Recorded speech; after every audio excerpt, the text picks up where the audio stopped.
historical references in it that just go clean over my head, and I would guess many of your heads as well. And so the last couple nights we played a trivia game of some kind. So tonight I tweaked it just a little bit, and I'm calling it Who Am I? So I'll give you some details of who these people are. They're mentioned in the play. I'll give you some details to it, and then just shout out the answer. And Harry Green and Zach Vandenberg are going to walk down the aisle, and they have candy, and they'll give you candy if you raise your hand if you get the answer correct. And if you've been here night after night, Twybles, if you've been here many times, and you know the answer, shout them out. It's fine. This person won 2 Emmys for her role as Lady Macbeth and often played sinister roles on stage and in film. Oh, close, but no cigar. Sorry. No. It's really, I didn't know her. I had never heard of her before. Anybody? Anybody? Anybody? Anybody? Beth? No? You don't remember? Judith Anderson. Yeah. I didn't know her either. Didn't know her. You got this one. You got this one. This person also played sinister roles, one being Frankenstein's monster, and he won a Grammy for narrating and singing in This Christmas Favorite.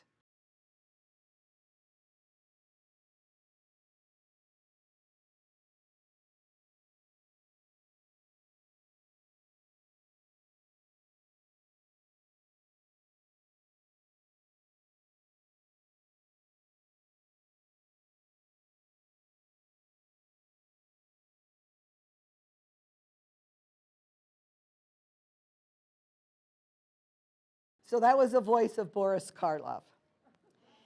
This person has taught for over 35 years and has directed 21 stage productions and has been the acting coach for 15 musicals.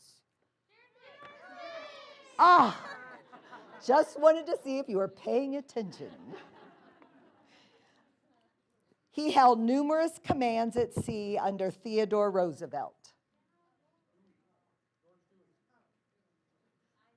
Fighting Bob Evans. This man served the Catholic Church and was an advisor and mentor to Theodore Roosevelt. See, I mixed them up a little bit, and I've used these same questions, but I just mixed them up a little bit. Cardinal Gibbons. You should have known. Of course. Cardinal Gibbons. Why didn't I get... Okay. This one. I heard this already, so I think you're going to get it. He served under Roosevelt and supervised the construction of the Panama Canal. General Goethals. Now this one. Come on, folks. We got this one. What is a home called that is given to a pastor by the church and is usually right next door to the church? A parsonage, right. And you'll hear these names, you'll hear these words in the show tonight, and hopefully it'll make more sense to you, and you'll be able to enjoy the humor. Let's pray. Father, thank you for the talent that you give. Thank you for this audience and how interactive they are, how fun they are. Thank you for the cast and how interactive they are and how fun they are too.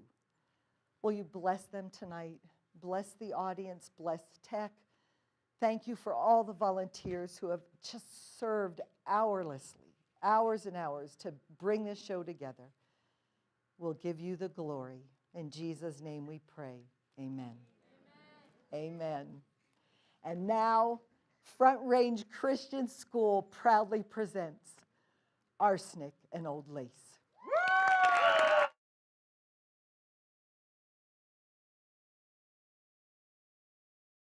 Welcome to the Performing Arts Center at Front Range Christian School.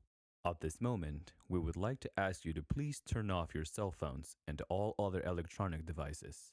Flash photography is strictly prohibited. In the unlikely event of an emergency, please locate the emergency exits and calmly exit the building. We hope you enjoy the show.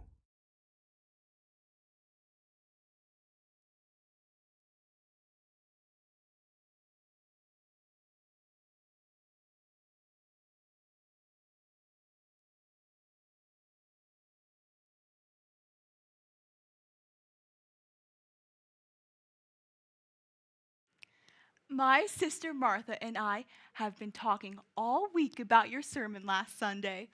It's really wonderful, Dr. Harper. In just 2 short years, you've taken on the spirit of Brooklyn. That's very gratifying, Miss Brewster. You see, living here next to the church all our lives, we've seen so many ministers come and go. The spirit of Brooklyn, we always say, is friendliness, and your sermons are not so much sermons as friendly talks. Personally, I've always enjoyed my talks with Cardinal Gibbons, or have I met him yet? No, dear, not yet. Are the biscuits good? Oh, bully. Won't you have another biscuit, Dr. Harper? No, thank you. I'm afraid I'll have no appetite for dinner now. I always eat too many of your biscuits just to taste that lovely jam. Oh, but you haven't tried the quince. We always put a little apple in with it to take out the tartness. No, thank you. We'll send you over a jar. Oh, no, please, you keep it here so I can be sure to have your biscuits with it. I do hope they don't make us use that imitation flour again. I mean, with this war trouble, it may not be very charitable of me, but I've almost come to the conclusion that this Mr. Hitler isn't a Christian. If only Europe were on another planet. Europe, sir? Yes, Teddy. Oh, point your gun the other direction! Gun? Teddy? To the west! There's your danger. There is your enemy, Japan! Of course, Oh, now, Teddy. Teddy. No, Aunt Abby. I've given my word to... Sorry. I've not so much talk about Europe, and more about the canal. Well, let's not talk about war right now. Will you not have another cup of tea, dear? No, thank you, Aunt Abby. Dr. Harper? No, thank you. I must admit, Miss Abby, war and violence seem far removed from these surroundings.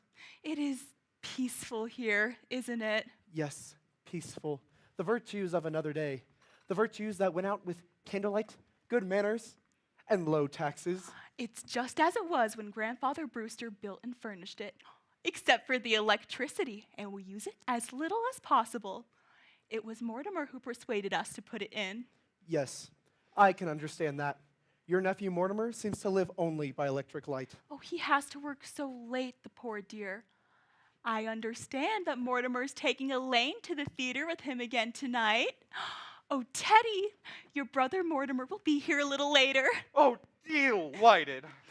We're so happy it's Elaine that Mortimer takes to the theater with him. Well, it's a new experience for me to wait up till 3 o'clock in the morning for my daughter to be brought home. Oh, Dr. Harper, I hope you don't disapprove of Mortimer. Well, We'd feel so guilty if you did, Sister Martha and I. I mean, since it was here in this home that your daughter first met him. of course, Miss Abby. And so I'll say immediately that I find your nephew Mortimer to be quite a worthy gentleman. But I've watched the growing intimacy between him and my daughter with some trepidation. For one reason, Miss Abby. Oh, you mean his stomach, Dr. Harper? His stomach? Oh, his dyspepsia. He's bothered with it so, the poor boy. No, Miss Abby. I'll be frank with you. I'm talking about your nephew's unfortunate connection with the theater. Oh, the theater? Oh, no, Dr. Harper. Mortimer writes for a New York newspaper. Yes, Miss Abby, I know. But a dramatic critic is constantly exposed to the theater, and I don't doubt for a moment that some of them do grow an interest in it. Well, not Mortimer. You need have no fear of that. Why, Mortimer hates the theater. Really? Oh, yes, he writes the most awful things about it. My. Yes, he says it can't last much longer anyway, and in the meantime, well, it's a living. Yes, I do think if we give it another year or two, perhaps. Oh, well, who could that be?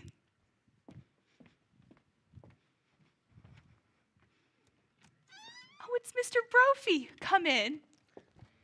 Hello, Miss Brewster. What news have you brought me? Nothing to report, Colonel. Splendid. At ease? You know Dr. Harper? Sure. Hello, Dr. Harper. These are the Laser Charity. They're here to collect toys for the Christmas fund. Oh, yes, we've been expecting you. I don't think we've ever met. Won't you come in and sit down? Thank you, Miss Brewster. I'm Mrs. Keller. I'm Miss Charles. And I'm Miss Waters. It's very nice to meet all of you. My sister Martha and I thought we might join you someday, but we have our nephew Teddy with us, you see. That's right. As president, I must have someone to handle all my affairs, which are many. That's right, Teddy. Thank you. This is Officer O'Hara. We're a little short-handed at the station. And Sarah has been our secretary for over 12 years. Knows most everything about the job. Hello, everyone. I will do my duty as an officer of the Great Brooklyn Police Force to the best of my ability. Oh, hello, everyone. That's splendid work you do, ladies, collecting toys for the unfortunate children. It's our calling, isn't it, ladies? Mm-hmm. If a toy needs repair, our champion police force takes over from there. It's nothing. We get tired of sitting around the station and playing cards. And then you start cleaning your gun, and then you shot yourself in the foot. Oh, dear. Teddy, why don't you go get that big box from your Aunt Martha's room? Oh, by the way, Mr. Brophy, how's your wife doing? Mrs. Brophy has been quite ill, Dr. Harper. She's got pneumonia. Oh, I'm sorry to hear that. She's doing better. A little weak still. Charge! Oh, ladies, think nothing of Teddy racing up the stairs and yelling that way. It's a harmless little thing he does. He thinks it's Bunker Hill. Mr. Brophy, I'm going to get you some beef broth to take to your wife. Oh, don't bother. You've done so much for her already. We made it this morning. Sister Martha's taking some to poor Mr. Benitsky right now. I won't be a minute. Wow, it sure looks like your organization could use the Brewster sisters. We have heard they're very generous. Yeah, try to stop her or her sister for doing something nice for someone. And for nothing. They don't even care how you vote. Well, when I received my call to Brooklyn and moved in next door, my wife wasn't well. And when she passed, and for months before, why, if I know what true kindness and pure generosity is, it's because I know the Brewster sisters.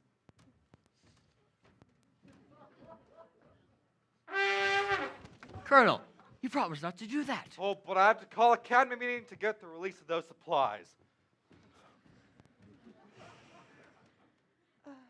He used to do that in the middle of the night. The neighbors raised Cain with us. They're a little afraid of him anyways. I can see why. It's very loud. What? Well, ladies, Teddy's quite harmless. He thinks he's Teddy Roosevelt. Well, there's a lot worse people he could think he was. It's a shame. Nice family like this, raising a... That's not very nice, Mr. Brophy. I heard that Teddy's father was some sort of genius and that Mr. Brewster was a little, officer? That's just what I heard, anyways.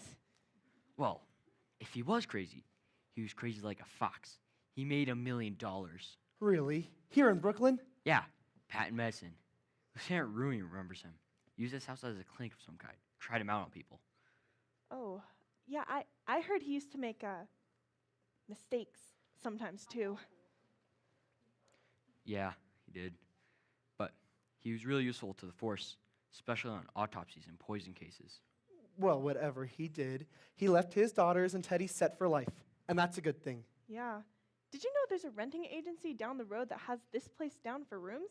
But they don't rent rooms, far as I know, at least. You can bet any person coming around here looking for a room gets a warm meal and a few dollars in their kick.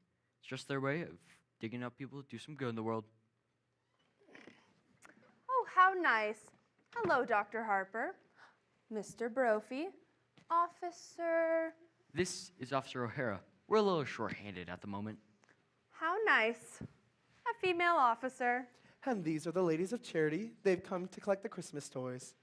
Hi. Yes, Teddy's Army and Navy. I'll go get them. Oh, the colonel's upstairs right now getting them. Seems the cabinet has to okay it. Of course. I hope Mrs. Brophy's doing better. She's doing rather well. Your sister's getting me some broth to take to her. Ah, yes, we made it this morning. I just took some to a poor man who broke ever so many bones. Oh, you're back, Martha. How was Mr. Benitsky? It's pretty serious, I'm afraid. The doctor was there. He's going to amputate in the morning. Can we be present? No. I asked, but he says it's against hospital rules. Well, you couldn't have been of any help. You must spare yourself something. Oh, here's the beef broth, Mr. Brophy. Be sure it's good and hot. Yes, ma'am. Wow, those toys sure will make a lot of kids happy. I mean, that O'Malley boy's nuts about soldiers. Oh, that's General Miles. I've retired him. I'm President Roosevelt, and I've retired you, General Miles.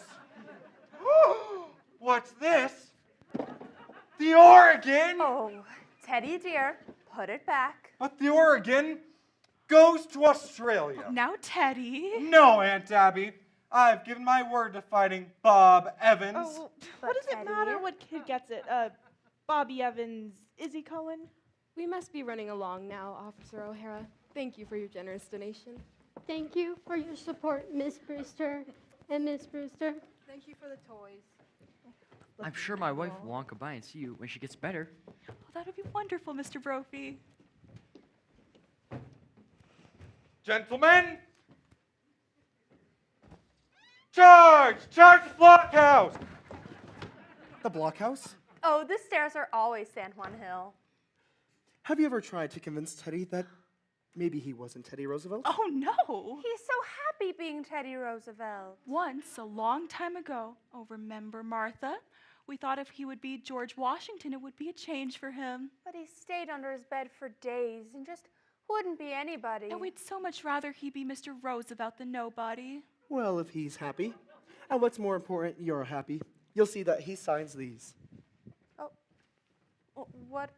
What are they? Dr. Harper has made all the arrangements for Teddy to go to Happy Dale Sanitarium after we pass on. But why should he sign anything now? Well, it's better to have it all settled. If the Lord should take you suddenly, perhaps say we couldn't convince Teddy to commit himself. That would mean a very unpleasant legal procedure. And Mrs. Witherspoon understands that they are to be filed away until the time comes to use them. Mrs. Witherspoon, who's she? She's the superintendent of Happydale. Dr. Harper has arranged for her to drop in tomorrow or the next day to meet Teddy. I better be running home, or Elaine will be looking for me here. Oh, give our love to Elaine. And Dr. Harper, please don't think too harshly of Mortimer because he's a dramatic critic. Oh, somebody has to do those things. Goodbye, Miss Abby. Goodbye, Dr. Harper. Did you just have tea? Isn't it rather late? Yes, and dinner's going to be late too. So why? Teddy! Teddy, good news for you. You're going down to Panama and dig another lock for the canal. Oh, delighted. That's bully, just bully. I shall prepare at once for the journey.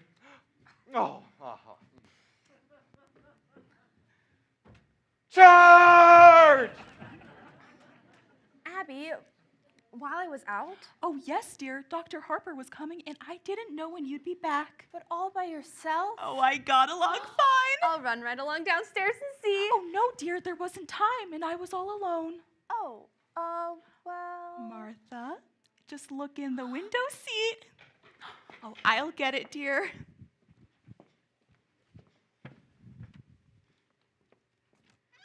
Oh, it's Elaine. Oh, come in, dear. Good afternoon, Miss Abby.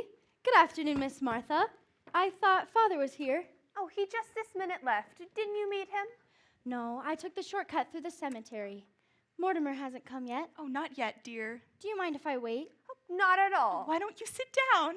But we really must speak to Mortimer about doing this to you. Oh, doing what?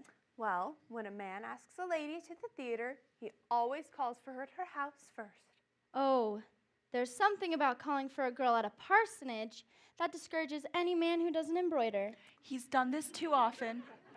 We're going to speak to him. Oh, please don't.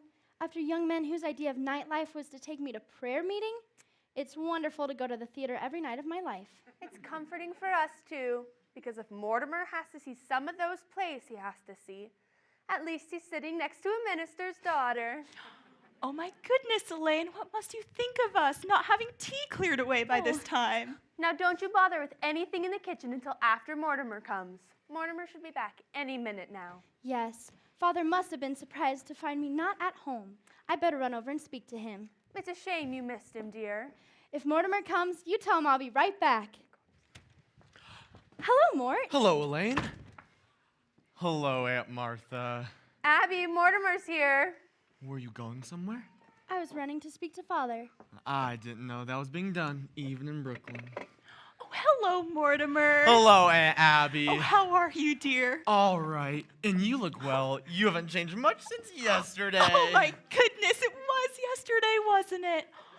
We've been seeing a great deal of you lately. Oh, sit down, sit down. Oh, Abby, haven't we things to do in the kitchen? Huh? You know, the tea things. Oh, yes, the tea things. Well, you two just make yourselves at home. Just make yourselves comfortable. Well, can't you take a hint? No, that was pretty obvious. A lack of inventiveness, I should say. Yes, that's exactly what you'd say. Where do you want to go for dinner? I'm not very hungry. Well, I just had breakfast. Suppose we wait until after the show. That'll make it pretty late, won't it? Well, not with a little stinker we're seeing tonight. From what I've heard about it, we'll be back at Blake's by 10 o'clock. Oh, you ought to be fair to these plays. Are these plays fair to me? I've never seen you walk out on a musical. That musical's an opening tonight. No? With a musical, you have to learn the rules. There are 4 changes of title and 3 postponements. They like it in New Haven, but it needs a lot of work. Oh, I thought it was a musical. You have such a light mind. Not a bit. Musicals somehow have a humanizing effect on you. After a serious play, we join the proletariat in the subway, and you lecture me on the drama.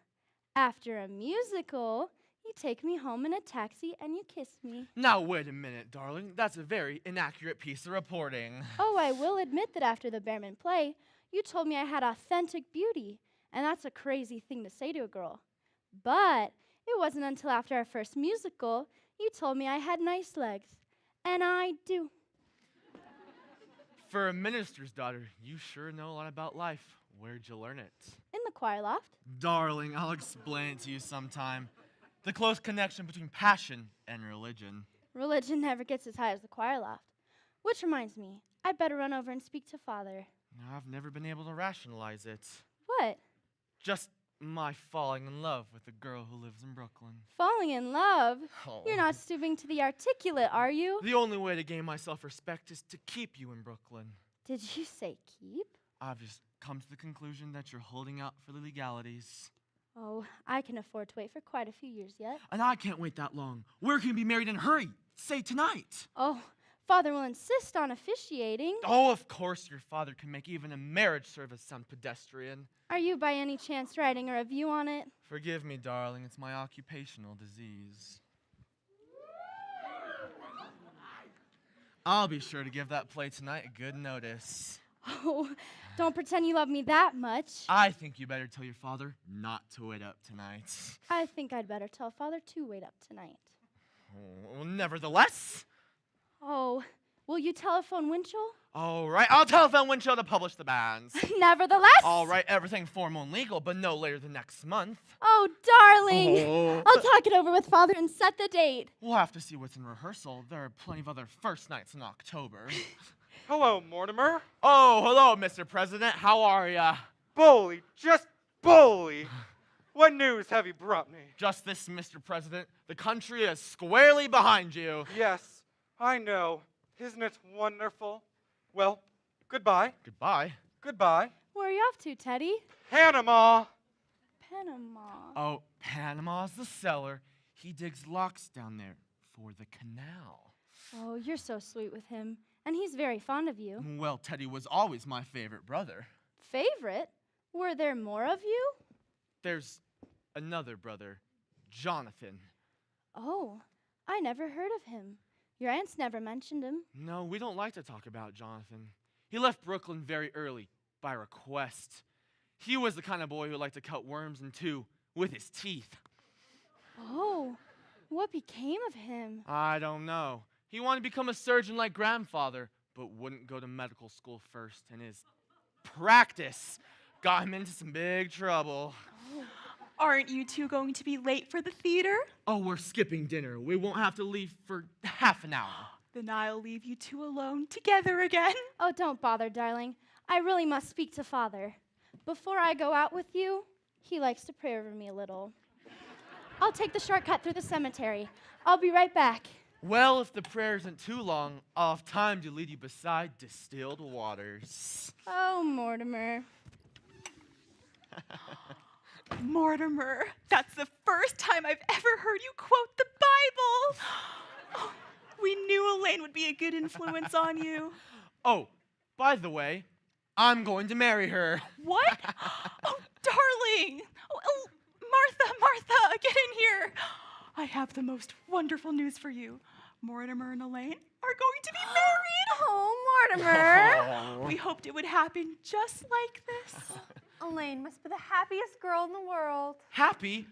Oh, just look at her leaping over those gravestones. Say, what's that? Oh, what's what, dear? Well, that statue over there. I see a swallow. Oh, no, dear. That's Emma B. Stout ascending to heaven. No, on Mrs. Stout's left ear. That's a red-crested swallow. I've only seen one of those before in my life. Well, I don't know how you can be thinking about a bird right now. What with Elaine and the engagement and everything? It's a vanishing species. Thoreau was very fond of them. By the way, I left a large envelope around here last week on my book on one of my chapters on Thoreau. Have you seen it? Well, if you left it here, it must be here somewhere. Oh, when are you going to be married? What are your plans? Oh, there must be something more you can tell us about Elaine. Elaine? Why, Elaine thought it was brilliant. What was, dear? My chapter on Thoreau. Well, when Elaine gets back, we ought to have a little celebration. We must drink to your happiness. Oh, Martha, isn't there some of that Lady Baltimore cake left? Yes. And I'll open a bottle of wine. Oh, and to think it happened in this room. Where could I put that? Well, with your fiancé sitting beside you tonight, I do hope the play will be something you can enjoy for once. It may be something romantic. Oh, what's the name of it? Murder Will Out. Oh, dear. In the first act, when the curtain goes up, the first thing the audience sees is a dead body.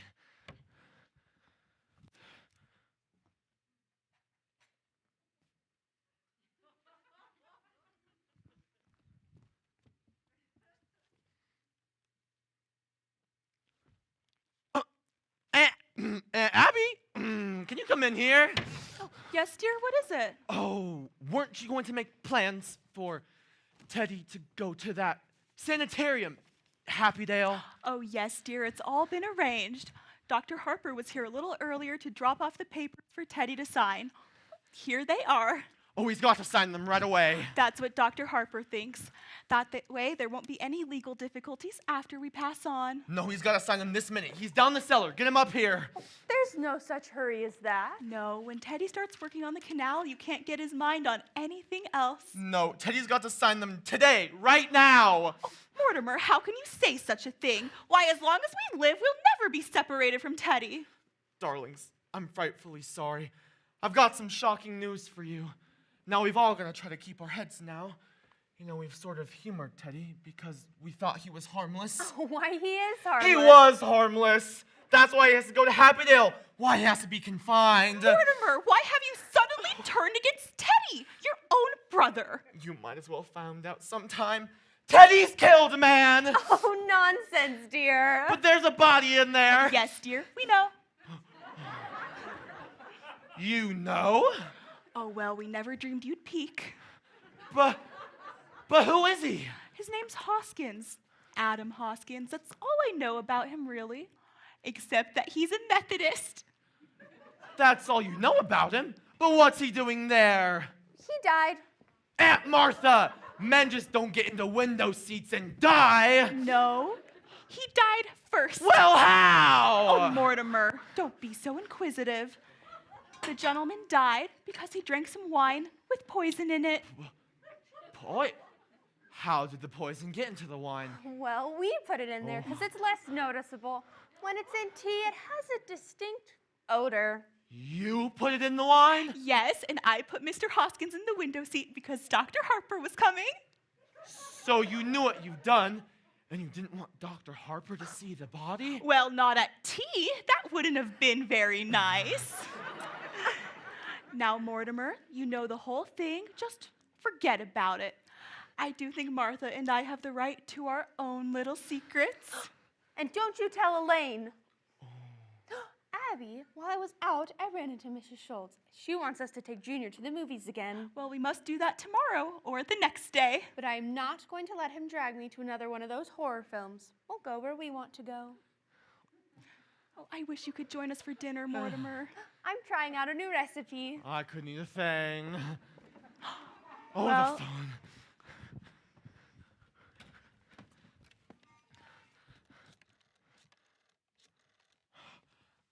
Oh, hello, Al.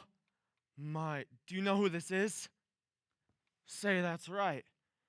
When I left the office, I told you where I was going, remember? Where did I say? Oh, yeah? What time have you got? It would take me about half an hour to get to Brooklyn. I must be here. Oh. Aunt Abby, Aunt Martha, what are we going to do? What are we going to do? What are we going to do about what, dear? There's a body in there. Yes, Mr. Hoskins. I can't turn you over, but what am I going to do? Well, for one thing, dear, stop being so excited. And for pity's sake, stop worrying. We told you to forget the whole thing. Forget, my dear Aunt Abby. Can I make you realize that something has to be done? Mortimer, you behave yourself. You're too old to be flying off the handle like this. But Mr. Hoskins. Hoskins, dear. Well, whatever his name is, you can't just leave him in there. We don't intend to. No, Teddy's down in the cellar right now, digging the lock. You're going to bury Mr. Hoskins in the cellar? Yes, that's what we did with the others. No, you can't. Oh. Others? Oh, the other gentleman. When you say others, do you mean others? More than one others? Yes, let me see. This makes 11. Oh. No, dear. This makes 12. No, I think you're wrong. This is only 11. No, dear, because when Mr. Hoskins first came in, it occurred to me that this would make just an even dozen. Well, we can't really count the first one. Oh, I was counting the first one, so that makes it 12.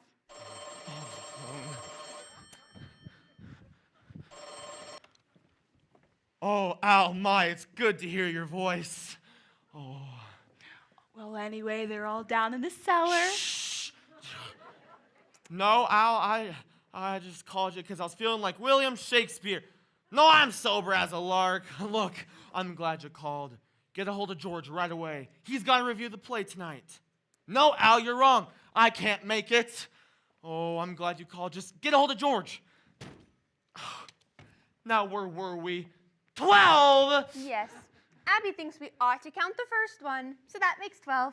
All right.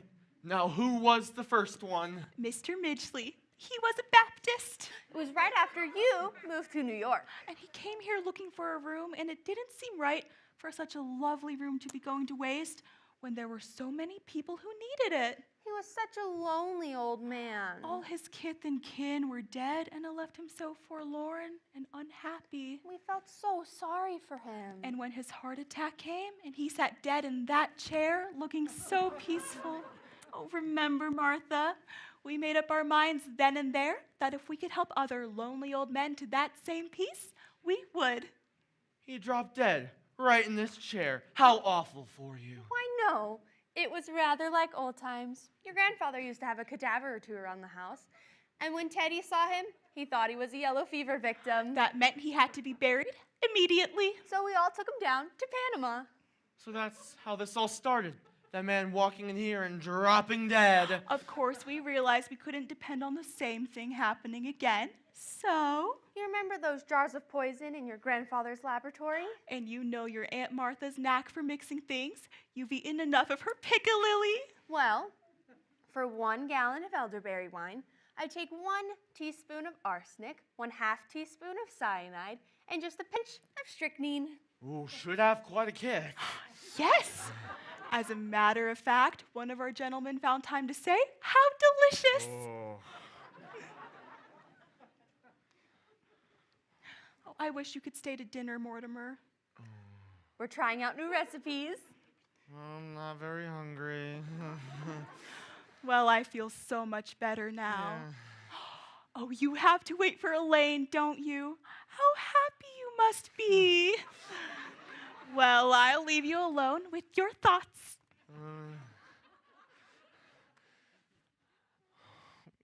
gotta double check.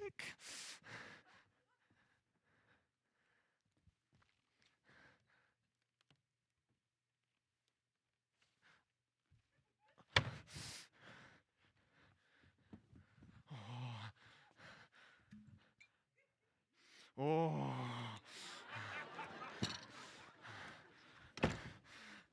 Oh, it's you. Don't be cross, darling. Father could see that I was excited, so I told him the news, and, well, that made it hard for me to get away. But listen, darling, he's not going to wait up for me tonight. Oh, look, Elaine.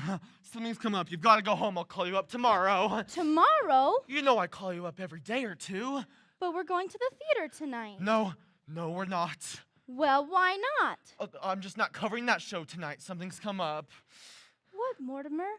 Darling, you've lost your job. No, I haven't lost my job. I'm just not covering that play tonight. No, please go home. But I've got to know what's happened. Certainly you can tell me. No, dear, I can't. Well, if we're going to be married. Married?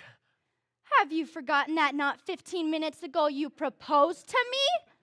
Oh, I did. Yes. Well, as far as I know, that's still long. Now, please run along home, Elaine. Listen, you can't propose to me 1 minute and throw me out the house the next. I'm not throwing you out of the house. Now, will you please get out of here? No, I won't get out of here. Not until I've had some kind of explanation. Oh, the window seat! Mortimer! Oh. Ow! Hold on, will you? All right, it's important. Okay. Look, Elaine, you're a sweet girl and I love you. Will you please just get out of here? Don't try to be masterful. When we're married and I have problems to face, I hope you're less tedious and uninspired. And when we're married, if we're married, I hope I find you adequate. Oh, Elaine! Elaine! Ugh. Ow! Oh! Hello, Al? City desk. That's someone at the door, dear, not the telephone. Oh, how do you do? Won't you come in? Hello, I understand you have a room to rent? Why, yes, we do. Won't you step in? Thank you. Are you the lady of the house? Yes, I'm Miss Brewster, and this is my sister, another Miss Brewster. My name is Gibbs. Oh, won't you sit down? I'm sorry, we were just about to set the table for dinner. Hello? What? City desk. What? Sorry, wrong number. May I see a room? Why don't you sit down first and let's get acquainted? That won't do much good if I don't like the room. Is Brooklyn your home? Haven't got a home. Live in a hotel. Don't like it. Hello, city desk. Are your family Brooklyn people? Haven't got any family. All alone in the world? Yep. Well, Martha. Well, you've come to just the right place. Do sit down. Hello, Al. Mort, we got cut off. Look, I can't cover the play tonight. That's all there is to it. I just can't. What church do you go to? There's a great Episcopal church just next door. I'm Presbyterian. Well, used to be. What's George doing in Bermuda? Of course, I told him he could go to Bermuda. Well, this is my department. I'm running it. Well, who else is around the office? Oh, hold on. Is it always this loud? Oh, he doesn't live with us. Oh, you gotta find somebody, Al. Ooh, look at, how about the bright office boy? You know, the one we don't like. I'll hold on. I'd really like to see a room. Oh, it's just upstairs. But won't you try a glass of our wine before we start up? Never touch it. It's elderberry wine. We make it ourselves. Elderberry wine? I haven't had elderberry wine since I was a boy. Thank you. Well, there's gotta be some printers around. How about Joe? Yeah, third machine from the left. Oh. Do you have your own elderberry bushes? No, but the cemetery is full of them. Oh, I'm not drinking, but I'm gonna start now. Do you serve meals? We might, but first just see whether you like our wine.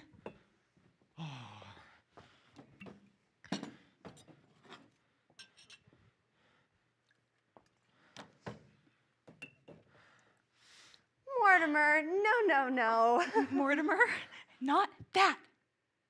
Oh, get out of here! They're gonna poison you! Get out! They're crazy! Now you've spoiled insane. You can't do things like that. I don't know how to explain it to you. It's not only wrong, it's against the law. People wouldn't understand. He wouldn't understand. Abby, we should not have told Mortimer. What I'm saying is, this has developed into a very bad habit. Mortimer, we don't try to stop you from doing things you like to do. I don't see why you should interfere with us. Oh, the phone. Al? Fine, I'll see the first act. I'll pan the heck out of it. Look, you gotta do me a favor. Get a hold of O'Brien. Yeah, the lawyer, the head of our legal department. Have him meet me at the theater. All right, I'm heading now. Look, aunties, I've got to go to the theater. I can't get out of it. But before I do, will you promise me something? We'll have to know what it is first. Oh, you know I love you very much. And I know you love me. I would do anything in the world for you. And I want you to do one thing for me. What do you want us to do? Don't do anything. I mean, don't do anything. Don't let anyone in this house and leave Mr. Hoskins right where he is. Well, we plan to have services before dinner. Services? Why, yes. You don't think we'd bury Mr. Hoskins without a full Methodist service, do you? Why, he was a Methodist. Oh, can't that wait until after I get back? Oh, then you can join us. Yes. Oh, you'll enjoy the services, Mortimer, especially the hymns. Oh, remember how beautifully Mortimer used to sing in the choir before his voice changed? Oh, and remember, you're not going to let anyone in this house. It's a promise. Well... Oh, Martha, I think we can do that now that Mortimer's cooperating with us. Okay. Well, all right, Mortimer. Oh, have you got any paper? I've got to go to the theater. Oh, there's some in the desk. Oh, here's some stationery. Will this do? Ooh, that'll do fine. There's a man I've got to see. I can save some time if I write my review on the way to the theater. Mortimer didn't seem quite himself today. Well, that's only natural. I think I know why. Why? Well, he's just become engaged to be married. Oh. I suppose that always makes a man a little nervous. Abby, if Mortimer's going to join us for the funeral services, we'll need another hymnal. There's one in my room. You know, dear, it's really my turn to read the services. But since you weren't here when Mr. Hoskins came, I want you to do it. Oh, Abby, are you sure? It's only fair. I think I'll wear my black bombazine and Mother's old brooch.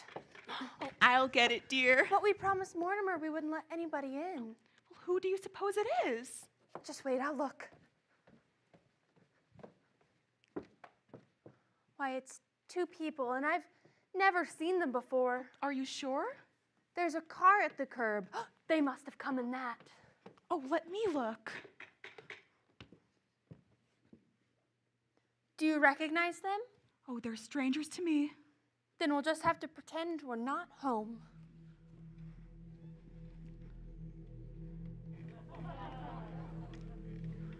Come in, Doctor.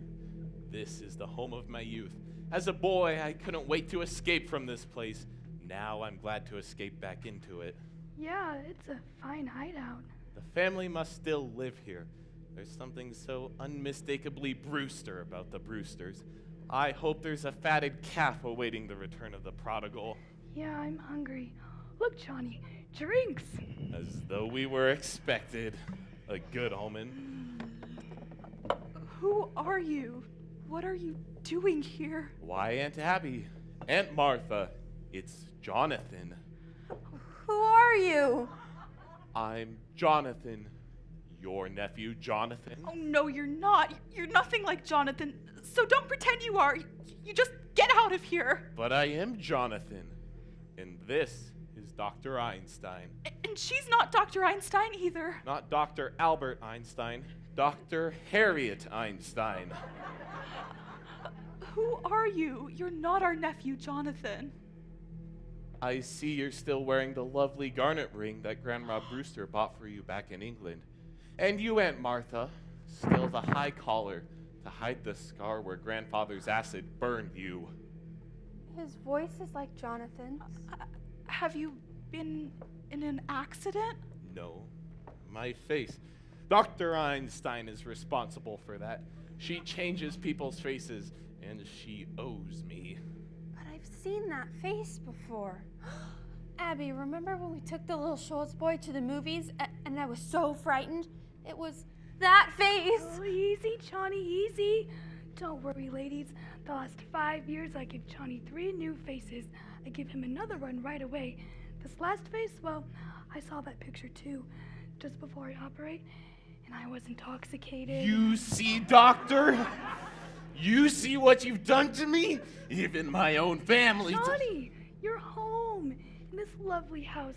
How often he tells me about Brooklyn, about this house, about his aunts that he loves so much. They know you, Johnny. You know it's Jonathan. Speak to him. Tell him so. Well, Jonathan, it's been a long time. What have you been doing all these years? Yes, Jonathan, where have you been? Oh, England, South Africa, Australia. The last 5 years, Chicago.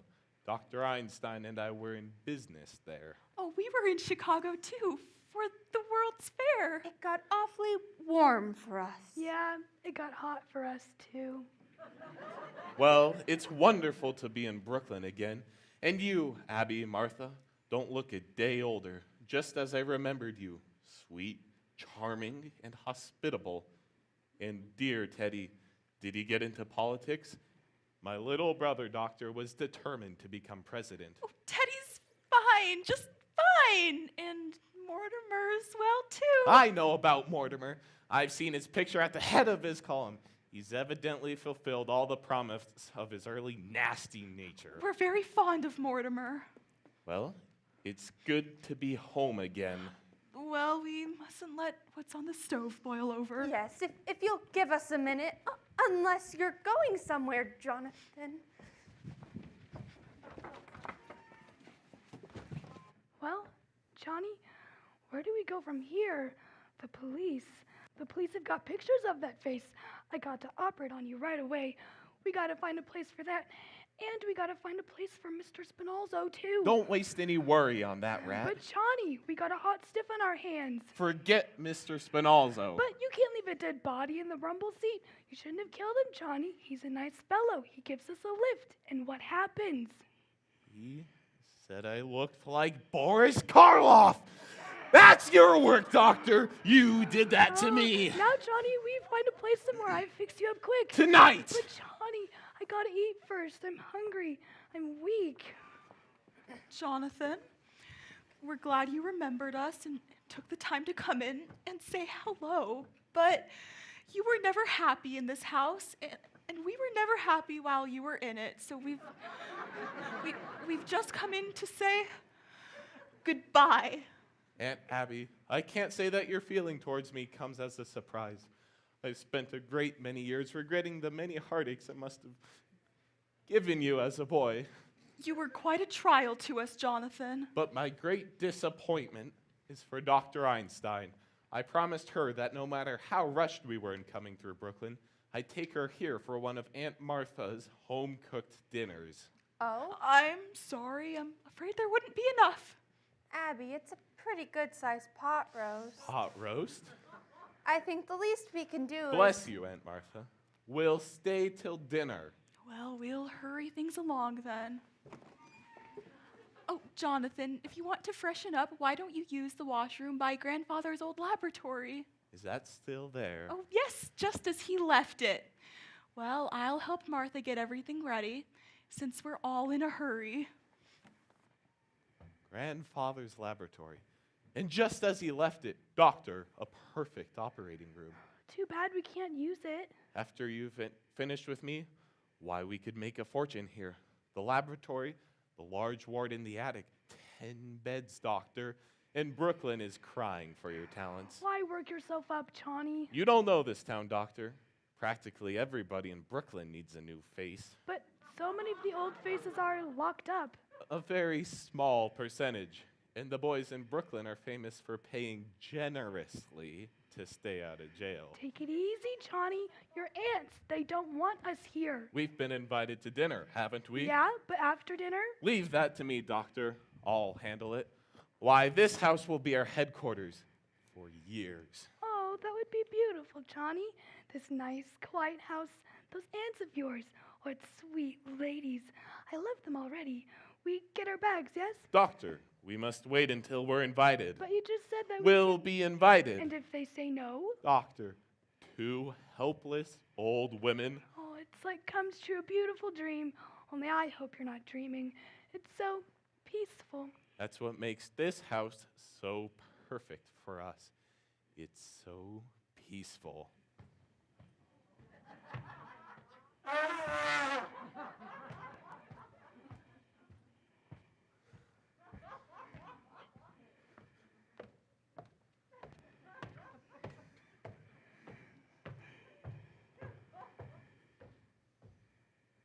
Charge!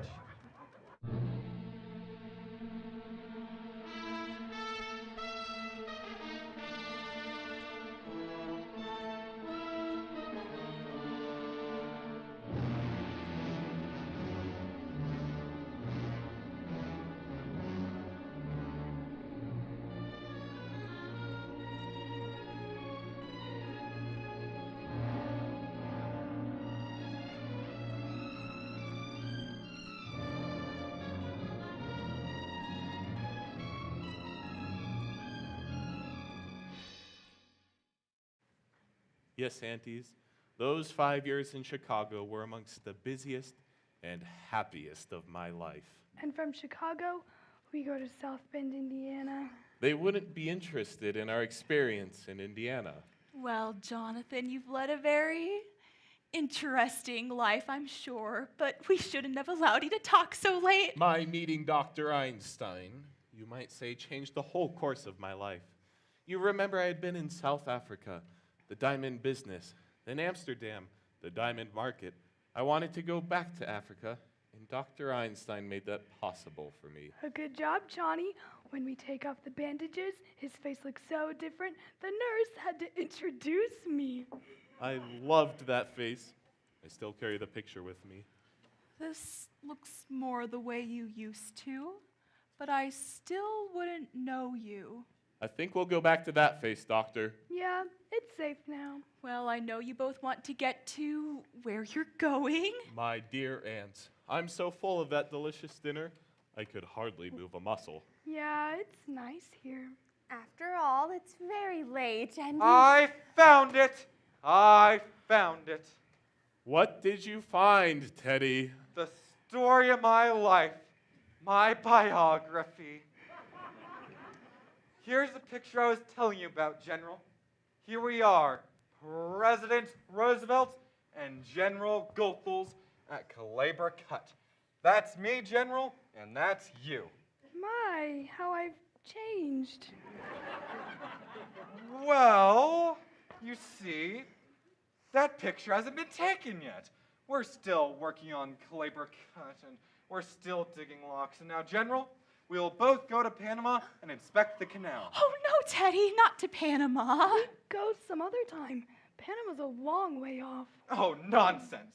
It's just down in the cellar.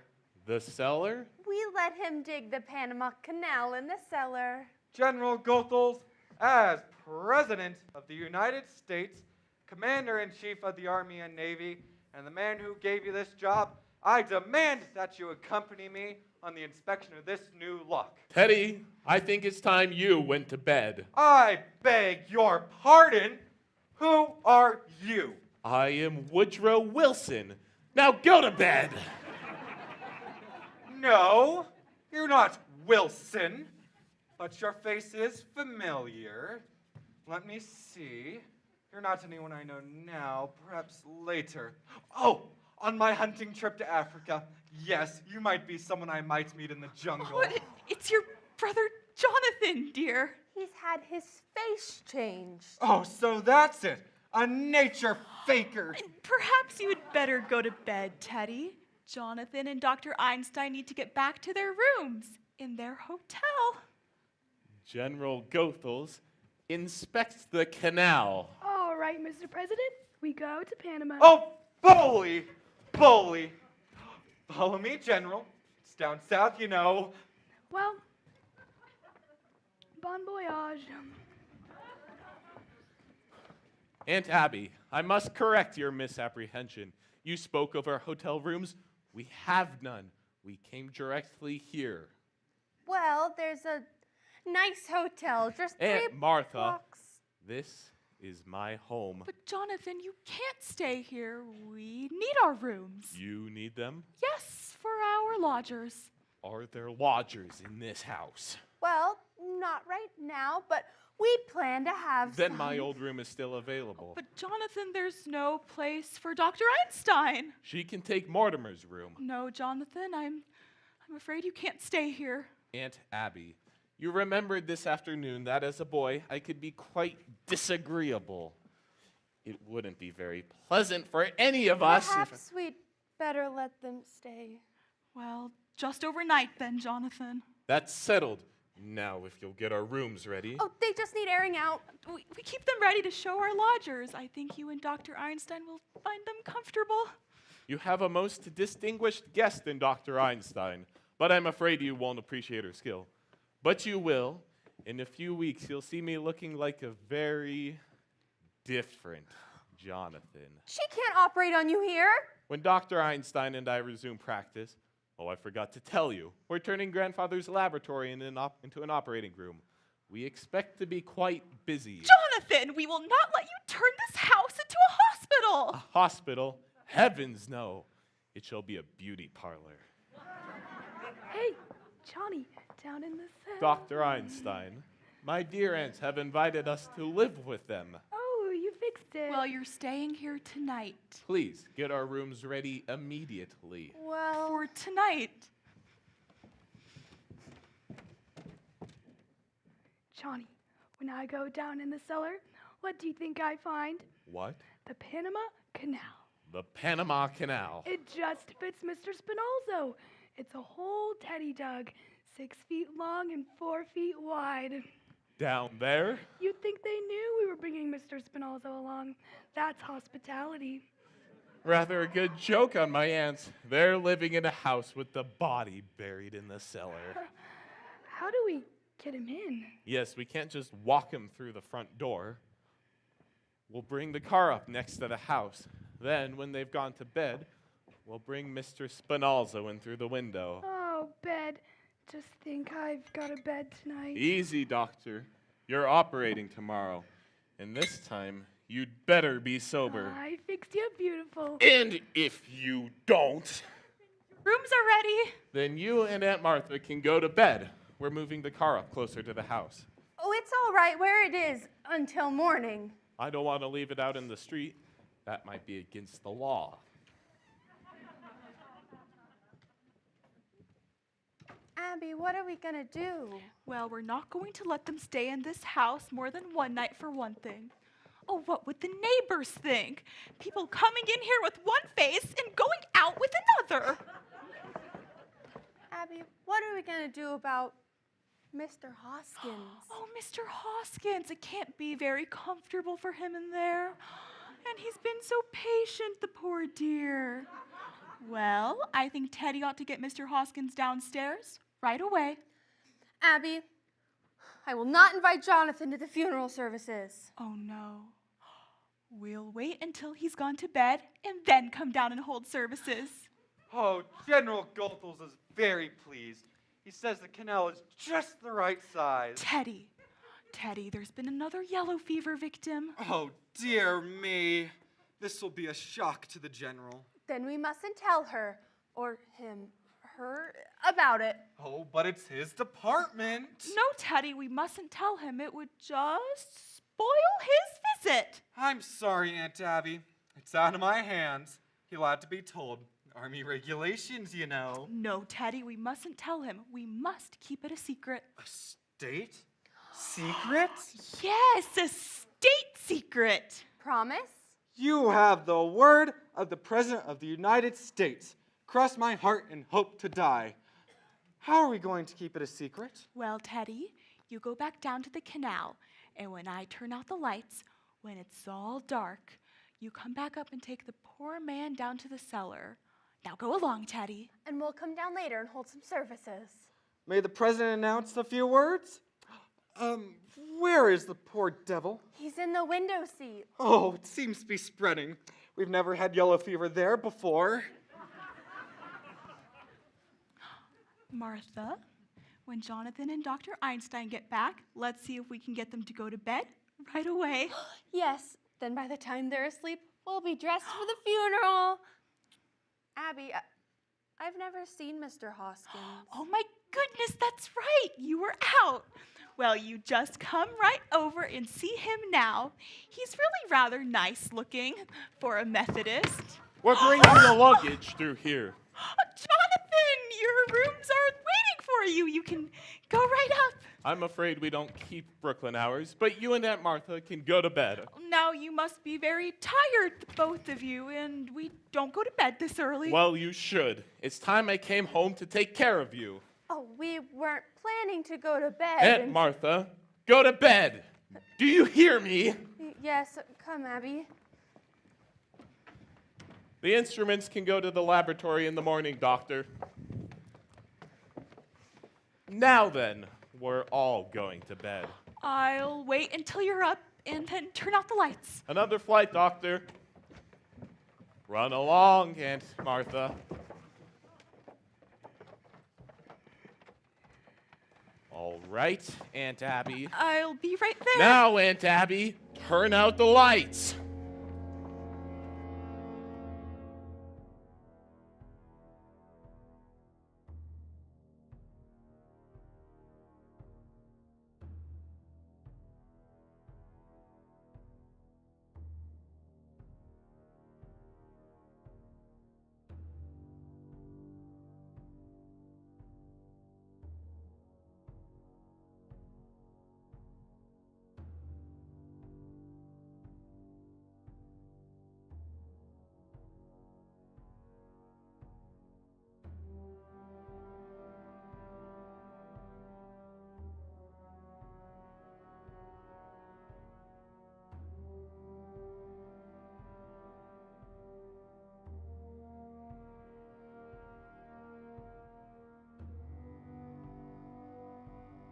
All right, Johnny. I'll get the window open. You go around and push him through. No, it's too heavy for me. You go outside and push. I'll stay here and pull. Then together we get him down to Panama. All right, I'll take a look around outside. When I tap on the glass, you open the window. All right.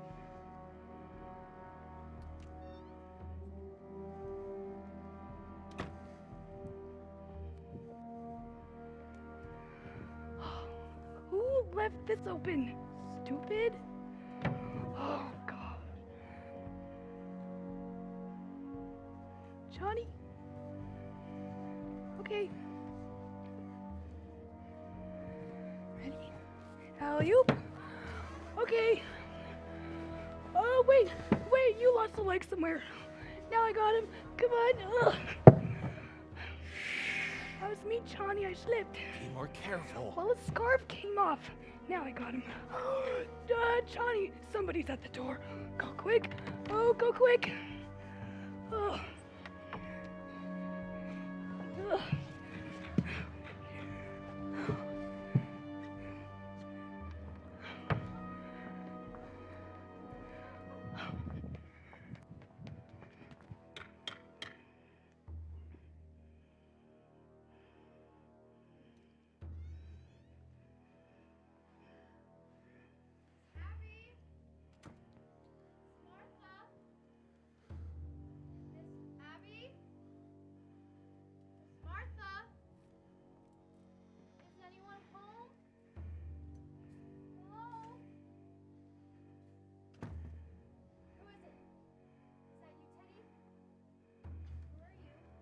Who are you?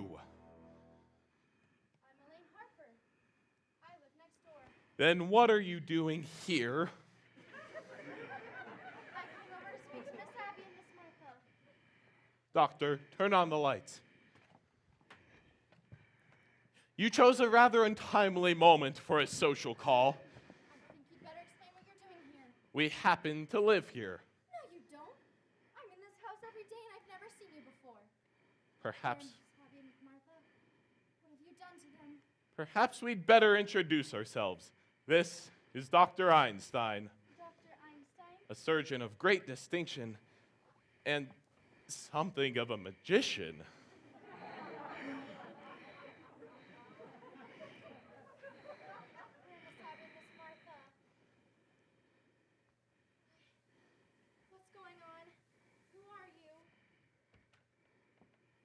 Why? I'm Jonathan Brewster! You're Jonathan. So I see you've heard of me. Yes, just for the first time this afternoon. And what did they say about me? Just that there was another brother named Jonathan. That's all that was said. Well, that explains everything. Now that I know who you are, I'll be running along. Allow me.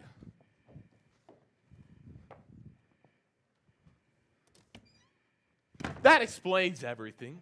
Just what do you mean by that? Why did you come here this time of night? I thought I saw someone prowling around the house.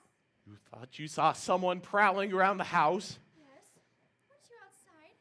Isn't that your car? You thought you saw someone at the car? Yes. What else did you see? Just someone walking around the house. What else did you see? That's it. That's why I came over here. I wanted to tell Miss Abby to call the police.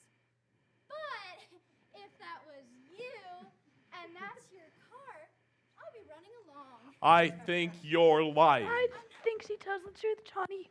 We let her go now, eh? I think she's lying. She's dangerous. She shouldn't be allowed around Luz. Get your hands! Take your hands off of me! It's going to be a private funeral. Teddy! Tell these people who I am! Oh, that's my daughter, Alice. No! No, Teddy! Doctor, the handkerchief!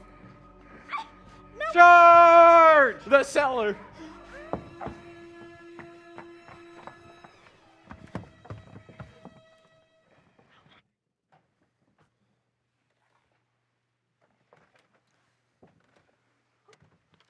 What's the matter? What's happening down there? What's the matter? We caught a burglar, a sneak thief. You can go to bed. We'll call the police. We've called the police. We'll handle this. Now go to bed. Mortimer! Oh, Where have you been? Elaine, I was at the FRCS Theater. And I should have known better. I'm still there. This is your brother, Jonathan, dear, and this is Dr. Einstein. Now I know this isn't a nightmare, but what is it? I've come back home, Mortimer. Who did you say this was? It's your brother, Jonathan. He's had his face changed, and Dr. Einstein performed the operation. Jonathan, you were always a horror. Why do you have to look like one? Easy, Johnny, easy. Mortimer, have you forgotten the things I used to do to you when we were boys? Remember the snakes in your pillowcase? It is Jonathan! Yes, Jonathan, I remember you as the most detestable, vicious, venomous animal life form I ever knew. Oh, now don't you two boys start quarreling again the minute you've seen each other. Oh, there won't be any fighting, Aunt Abby. Jonathan, you're not wanted here. Get out! Dr. Einstein and I have been invited to stay. Not in this house. Oh, just for tonight. I don't want him anywhere near me. Oh, but we did invite them for tonight, and it wouldn't be very nice of us to go back on our word. Fine. For tonight. But first thing in the morning, out! Where are they staying? Well, Jonathan is taking his old room, and Dr. Einstein is taking yours. But that's my room. I'm staying there. I'm here to stay. Mortimer, I'm so glad. Johnny, we sleep down here. You bet your life you sleep down here. You can sleep on the sofa, and I will sleep on the windows. The window seat? Oh, well, let's not argue about it. I'll sleep down here tonight. Down here's good for me. You know, Johnny, all this argument, it makes me think of Mr. Spinalzo. Spinalzo. Well, now, Mortimer, isn't really necessary to inconvenience you like this. We'll sleep down here tonight. Jonathan, your sudden consideration for me is very unconvincing. Come along, Johnny.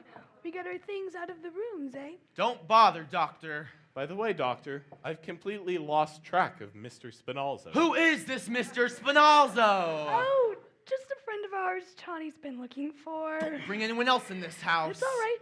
Johnny, while we pack, I tell you all about it. Mortimer, you don't have to stay down here.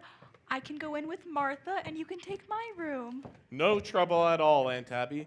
We'll be packed in a few minutes, and you can have your room, Mortimer. You're just wasting your time. I told you I'm staying down here. Mortimer, Oh, Elaine, what happened to you, dear? I've almost been killed. You've almost been... Abby Martha! No! It was Jonathan! He mistook her for a sneak thief. Oh, it was more than that. He's some kind of maniac. Oh. Mortimer, I'm afraid of him. Darling, you're trembling. Sit down. Have you got any smelling salts? No, but would some hot tea or coffee Oh, work? coffee.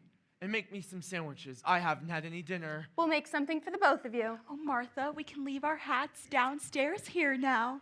You two weren't going out somewhere, were you? Do you know what time it is? It's almost after 12. 12! Oh! Elaine, I'm glad you stopped by, but you gotta go home now. Why, you wanted some sandwiches for you both. It won't take a minute. Why, don't you remember? We wanted to celebrate your engagement. And that's just what we'll do. We'll make a nice supper for both of you. And we'll open a bottle of wine. All right. No wine! What do you mean, what's going on in this house? You were supposed to take me to dinner and the theater tonight. You called it off. Then you asked me to marry you. I said I would. And 5 minutes later, you want to take me back home. Then, after your brother tried to strangle me, you want to chase me back home. Now listen, Mr. Brewster. I want to know where I stand. Do you love me? I love you very much, Elaine. I love you so much, I can't marry you. No, but it's only a matter of time.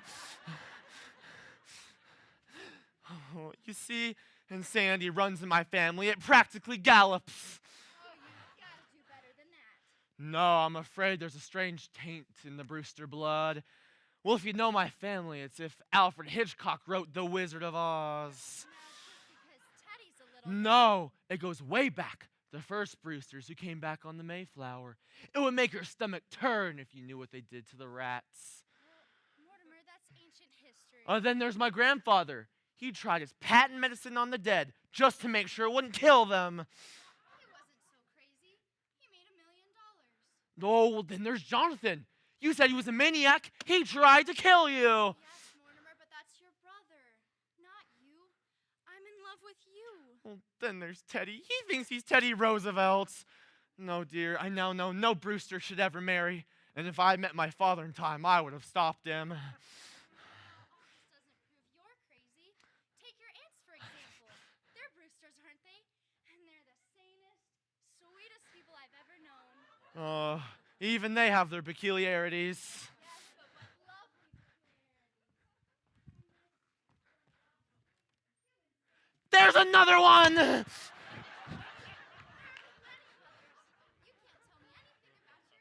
Oh, I'm not going to. Look, Elaine, something's come up. You've got to go home. Up? From where? I know I'm acting irrationally, but just put it down to the fact that I'm a mad Brewster. Oh, if you think you're gonna get out of this by pretending you're insane, you're crazy. You may not marry me, but I'm gonna marry you. I love you, you dope. Well, if you love me, will you please get out of here? Well, Mortimer, I'm afraid. Afraid of a little walk through the cemetery. Mortimer, will you at least kiss me goodnight? Okay. Goodbye, dear. I'll call you up tomorrow. You Abby, Martha, get in here. We'll be in a minute, dear. Get in here now. Yes, dear, what is it? Where's Elaine? I thought you promised me not to let anyone in this house while I was gone. Well, Jonathan just I walked don't in. mean Jonathan. And Dr. Einstein I is don't with mean him. Dr. Einstein either. Who's that in the window seat? We told you, it's Mr. Hoskins. It's not Mr. Hoskins. Who can that be? Are you telling me you've never seen this man before? Oh, I certainly am. This is a fine how do you do. It's getting so anybody thinks he can walk into this house. Aunt Abby, don't try to get out of this. That's another one of your gentlemen. Mortimer, how could you say such a thing? That man's an imposter, and if he came here to be buried in our cellar, he's mistaken. Oh, you told me that you put Mr. Hoskins in the window seat. Yes, I did. Well, he couldn't have just gotten the idea from Mr. Hoskins. Where is Mr. Hoskins? He must have gone to Panama. You buried him? Well, not yet.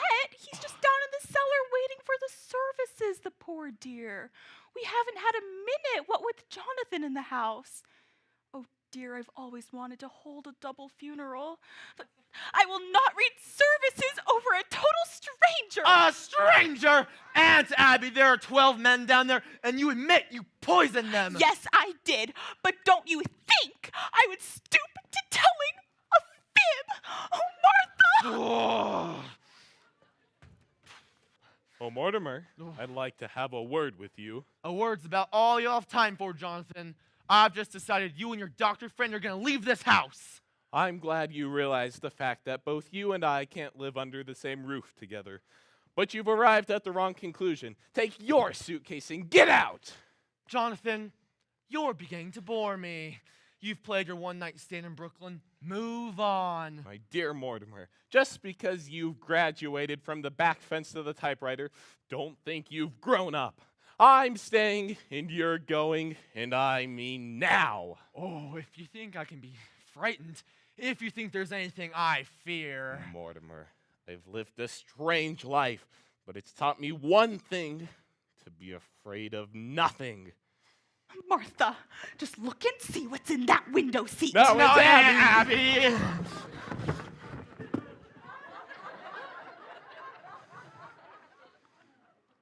Jonathan! Why don't you let Aunt Martha see what's in the window seat? Oh, Aunt Abby, I owe you an apology. I have good news for you. Jonathan is leaving. He's taking Dr. Einstein and their cold companion with them. Jonathan, you're my brother. You're a Brewster. I'm going to give you a chance to take the evidence and get out of here. You can't ask for anything better than that. Very well. I'll have to call the police. Don't reach for that telephone. Are you still giving me orders after seeing what's happened to Mr. Spinalzo? Spinalzo? I knew he was a foreigner. Remember, what happened to Spinalzo can happen to you, too. Well, now, who could that be?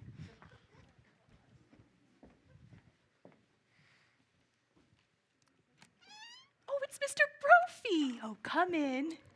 Hello, Miss Brewster. Remember our secretary, O'Hara? Oh, yes, of course. It's wonderful to see a woman on the police force. Oh, well, I'm not technically on the force, so not yet anyways. I hope we're not disturbing anything. Oh, you have company. O'Hara and I were on our way to the station to ring in, and we saw your lights on. We thought that someone might be sick or something. As long as everyone's fine. We'll just be... No, around. come in. Oh, yes, come in. Hello, Officer O'Hara. This is our nephew, Mortimer. And this is another nephew, Jonathan. Oh, well, it must be something having your nephews visiting you. Are they going to stay a while? I'm staying. My brother Jonathan is just leaving. Have I met you before? Oh, I'm afraid not. Jonathan hasn't been home in years. Your face. Have I seen you in a picture somewhere? I don't think so. Yes, Jonathan, I'd hurry if I were you. Your things are all packed, aren't they? Well, you'll be wanting to say goodbyes. So... No, we were just going to have some coffee. Oh, I forgot the coffee. And I should make some more sandwiches. I ought to know your appetite by now, Mr. Brophy. Oh, don't bother. We're due ring in soon. Oh, no, please come in. My brother was just leaving. Do sit down, both of you. Your brother. Have I seen him somewhere? I don't think so. His face. It's awfully familiar to me. Yeah, me too. And I'm pretty new around here, especially as an officer of the law. Maybe it's a face you might see in the movies. Oh, I don't go to the movies. My mother says they're full of fake art. Your mother said that? What's her name? Oh, well, she was an actress, a stage actress. Peaches Latour. Sounds like a name I've seen in a program. What did she play? Well, her big hit was Mutt and Jeff. She played it for 3 years, and I was actually born on tour at the end of the second act in her dressing room. And Mother even made the finale. What a trooper. There must be a good story in your mother. You know, I write about the theater. Say, you're not Mortimer Brewster, the dramatic critic. That's me. Well, O'Hara, we better get going. We don't want to be late. Oh, well, you can go on ahead. This is Mortimer Brewster. He and I are in the same line of business. We are? Yep. I'm a playwright. Well, what am I going to tell Lieutenant Rooney? I'll just get a cab, so I won't be too late. You can run ahead and tell him I'm on my way. Well, you better be, or you're going to be back at the desk pushing pencils. I've been working on the police force for 12 years to get material for a play. Mr. Brewster, you have no idea what goes on in Brooklyn. I think I have. You know, maybe I should call for that O'Hara, cab. that play of yours, I may be able to help you. You would? Mm-hmm. Say, it was fate my coming in here tonight. Look, you sit down and I'll tell you the plot of it. Oh, you're on your way, huh? Good, you haven't got much time, you know. Well, everything's just about ready. Oh, you're leaving now, Jonathan. Goodbye. Goodbye, Dr. Einstein. Oh, wait, doesn't this case belong to you? Yes, Jonathan, you can't leave without all of your things. Well, O'Hara, thanks for stopping by. It was lovely to chat with you. I'm not leaving now, Mr. Brewster. Why not? My brother's just going. Oh, well, you just offered to help me with my play, didn't you? You and me are going to write it together. Well, I can't do that. I'm not a creative writer. I'll do the creating. You just put the words to it. No, Mr. Brewster, I am not leaving this house till I've told you the plot. Well, in that case, Mortimer, we'll be running along. Don't try that. You can't leave without all of your things. O'Hara, what's your first name? Sarah. Sarah O'Hara. Just rolls off the tongue, doesn't it? Well, O'Hara, Sarah, it was lovely of you to stop by, but my brother is just going. No, I have waited 12 years to write this play, Mr. Brewster, and I am not leaving. Sorry I took so long. Oh, don't bring that in here. O'Hara, Sarah, won't you join us in the kitchen for a bite to eat? In the kitchen? Jonathan's leaving, Martha. Oh, how nice. Come along, Officer O'Hara. Goodbye, Jonathan. Nice to have seen you again. Yes, Jonathan. I'm glad you came back to Brooklyn because it gave me a chance to throw you out again. And the first one out is your boyfriend, Spinalzo. Coming right in. I might have known you'd grown up to write a play with a woman, policeman. Get going now, all three of you! Doctor, this affair between me and my brother has to be settled. Now, Johnny, we've got trouble enough. Your brother gives us a chance to get away. What more could you ask? We're not going. We're staying right here tonight. With the cop in the kitchen and Mr. Spinalzo in the window seat? That's all he's got on us. We'll take Spinalzo down to the bay and dump him in. Then we'll come right back here. And if he tries to interfere... Now, Johnny. Doctor, you know when I make up my mind. Yeah, when you make up your mind, you lose your head. Brooklyn ain't a good place for you. Doctor! Okay, for coming back here, do we gotta take these with us? No, leave them here. Take the instruments down to the cellar. And work fast. Spinalzo can go out the same way he came in.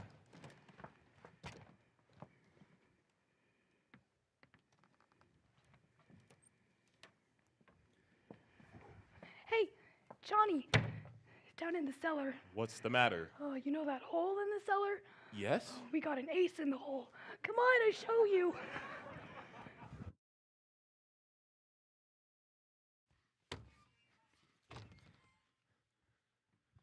Oh, Jonathan! Jonathan! Jonathan, where are you? Jonathan? Yes, Mortimer? I thought I told you to get out of here. We're not going. Oh, you're not? You don't think I'm serious about this? We're staying right here. You want O'Hara to know what's in the window seat? You don't think I'm serious? Fine, this gets rid of you and O'Hara at the same time. O'Hara, come in here. If you tell O'Hara what's in the window seat, I'll tell her what's in the cellar. The cellar? There's an elderly gentleman down there who appears to be quite dead. What were you doing in the cellar? What's he doing down in the cellar? Hey, look, Mr. Brewster, your aunts want to hear the plot. Shall I get them in here? Oh, no, O'Hara, you need to ring in. Who cares about ringing in? Look, I'll get them all in here and we can tell you the plot. No, not in front of all these people. Let's get together someplace later. Oh, well, like How about the back room at Kelly's? Fine, Kelly's is fine. I'll meet you there. You need Why to ring don't in. you two go down to the cellar? Is that the cellar? That's fine. No, I mean, no, Kelly's is fine. I'll meet you at Kelly's. I'll drive, but you need to ring in. okay, it'll only be a minute. All right. I'll ditch her and be back in 5 minutes. When I get back, I expect to find you gone. Wait for me instead. Yes, we'll wait for him. I've waited a great many years for a chance like this. We got him right where we want him. Did he look guilty? Let's take our bags up to our rooms. Have they gone? Oh, we thought we heard somebody leave. Just Mortimer, and he'll be back in a few minutes. Is there any food left in the kitchen? I think Dr. Einstein and I would enjoy a bite. You won't have any time. No, if we're still here when Mortimer gets back, he won't like it. He'll like it. He's gotta like it. Get something for us to eat while we bury Spinalzo in the cellar. Oh, no! He can't stay in our cellar. No, Jonathan, you've got to take him with you. There's a friend of Mortimer's downstairs waiting for him. A friend of Mortimer's? He and Mr. Spinalzo will get along just fine together. They're both dead. They must mean Mr. Hoskins. Mr. Hoskins? You know about what's downstairs. Of course we do, and he's no friend of Mortimer's. He's one of our gentlemen. Oh, you're gentlemen? And we will not have strangers buried in our cellar. But Mr. Hoskins? Mr. Hoskins isn't a stranger. Besides, there's no room for Mr. Spinalzo. Our cellar is crowded enough already. Crowded? With what? Well, there are 12 graves down there now. 12 graves? That leaves very little room, and we're going to need it. You mean you and Aunt Martha have murdered? Murdered? Oh, certainly not. It's one of our charities. Why, what we've been doing is a mercy. You've done that here all these years and buried them down there? Johnny, we have been chased all over the world. They stay right here in Brooklyn and do just as good as you do. What? You've got 12 and they've got 12. I've got 13. No, Johnny, 12. 13? There's Spinalzo, the first one in London, 2 in Johannesburg, 1 in Sydney, 1 in Melbourne, 2 in San Francisco, 1 in Phoenix, Arizona. Phoenix? The filling station. The 3 in Chicago and the 1 in South Bend. That makes 13. But you can't count the one in South Bend. He died of pneumonia. He wouldn't have got pneumonia if I hadn't shot him. No, Johnny. He died of pneumonia. He don't count. He counts with me. I say 13. No, Johnny. You've got 12 and they've got 12. The old ladies are just as good as you are. Oh, they are they?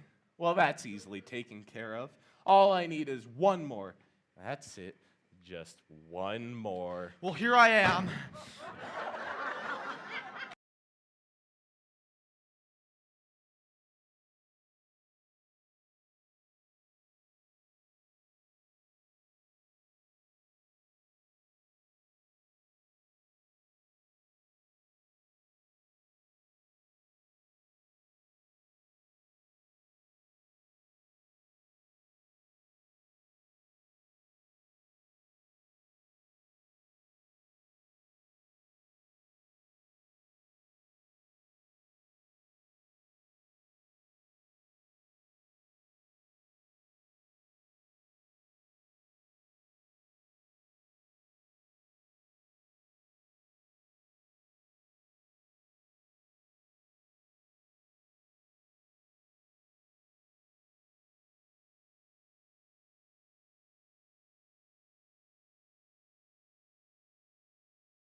You stop doing that. This is our house, and this is our cellar, and you can't do that. Ladies, please, go back upstairs. Abby, Martha, go upstairs where you belong. There's no use doing what you're doing because it'll just have to be undone. I tell you we won't have it, so you better stop it right now. All right. You'll see. You'll see whose house this is. I'm warning you.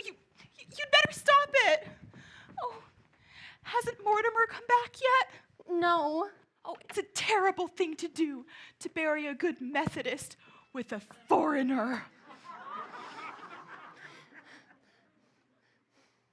We promised Mr. Hoskins a full Christian funeral. Oh, where do you suppose Mortimer's gone off to? I don't know, but it must be very important. When he left, he told Jonathan, just you wait. I'll settle this. Oh, he can't very well settle things while he's out of the house. And that's all we want settled. What's going on down Teddy. there? Mortimer, where have you been? I was over at Dr. Gilchrist. I got him to sign Teddy's commitment papers. Mortimer, what's the matter with you? Running around and getting papers signed at a time like this. Do you know what Jonathan's doing down there? He's putting Mr. Hoskins and Mr. Spinalzo in together. He is? Well, let him. I've got to see Teddy. Teddy won't be any help. When he signs these papers, I can tackle Jonathan. What have they got to do with it? You just had to tell Jonathan about those 12 graves, didn't you? Don't you understand? If I can make Teddy responsible for those, I can protect you. No, I don't understand. And we pay taxes to have the policemen protect us. All right. Come, Martha. We're going for the police. The police? No, you can't go to the police. I won't let you. Why can't we? Because if you go to the police about Mr. Spinalzo, they might find Mr. Hoskins too. And that would make them curious about the other 12 gentlemen. Mortimer, we know the policemen better than you do. I don't think they would pry into our private affairs if we asked them not to. But if they found out, they'd have to report you to headquarters. I'm not sure they would. They'd have to write a very long report. And if there's one thing a policeman hates to do, it's to write.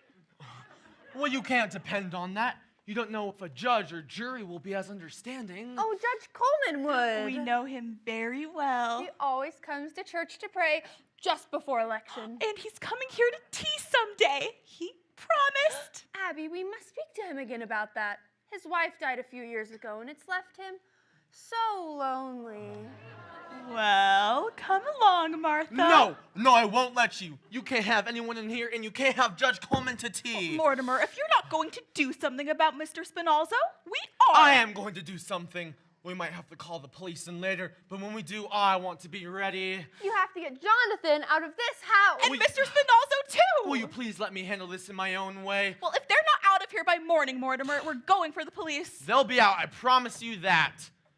And please, get out of those clothes. You two look like Judith Anderson. Well, Abby, that's a relief, isn't it? Yes, if Mortimer's finally going to do something about Mr. Spinalzo, that just means that Jonathan's gone to a lot of unnecessary trouble. We'd better tell him. Jonathan, you might as well stop what you're doing. It's all done. Did I hear, Mortimer? Well, it will just have to be undone. By the time we wake up, you'll be out of here. Mortimer's promised. Oh, we are we? Well, in that case, you and Aunt Martha can go to bed. Yes. Good night, aunties. Not good night, Jonathan. Goodbye. By morning, you'll be out of here. Mortimer's promised. And he has a way of doing it, too. Then Mortimer is back. Oh, yes, he's up here right now talking to Teddy. Goodbye, Jonathan. Goodbye, Jonathan. Perhaps you'd better say goodbye to Mortimer. Oh, you'll see, Mortimer. Yes. I'll see, Mortimer. Woo, that's all fixed up. Smooth like a lake. Nobody'd ever know they were down there. That bed feels good already. 48 hours we didn't sleep. Good night, Johnny. You're forgetting, Doctor. What? My brother Mortimer. Johnny, tonight? We do that tomorrow or the next day. No! Tonight, now. But Johnny, I'm tired, and tomorrow I got to operate on your face. Yes, you're operating tomorrow, but tonight we take care of Mortimer. But Johnny, not tonight. I'm too tired. Doctor, look at me. You can see it's going to have to be done, can't you? I can see. I know that look. It's a little too late for us to dissolve our partnership. Oh, okay. We do it, but the quick way, like the quick twist in London. No, I think this calls for something special. I think perhaps the Melbourne method. Johnny, no, not that. 2 hours, and when it was all over, what? The fellow in London was just as dead as the fellow in Melbourne. We had to work too fast in London. There was no aesthetic satisfaction in it. But Melbourne, there was something to remember. Remember? I wish I didn't. No, Johnny, not me, not Melbourne. Where are your instruments? I won't do it. Get your instruments. No, Johnny. Where are they? Oh, yes, you hid them in the cellar. Where? I won't tell you. I'll find them. Don't do that, Mr. President. I cannot sign any proclamation without consulting my cabinet. But this must be a secret. A secret proclamation? How unusual. Japan mustn't know until it's signed. Japan? I'll sign it right away. You have my word for it. I can let the cabinet know later. Let's go sign it. You wait here. A secret proclamation has to be signed in secret. But at once, Mr. President. Oh, I'll have to go put on my signing clothes.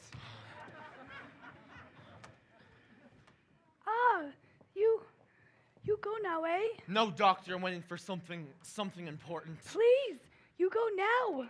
Dr. Einstein, I'm not sure what kind of hold Jonathan has on you, but take my advice and get out of here just as quickly as possible. You get out. Don't say I didn't warn you. I'm warning you. Get away quick. Things are going to start popping around here any minute. Oh, listen, Johnny's in a bad mood. When he's like this, he's a madman.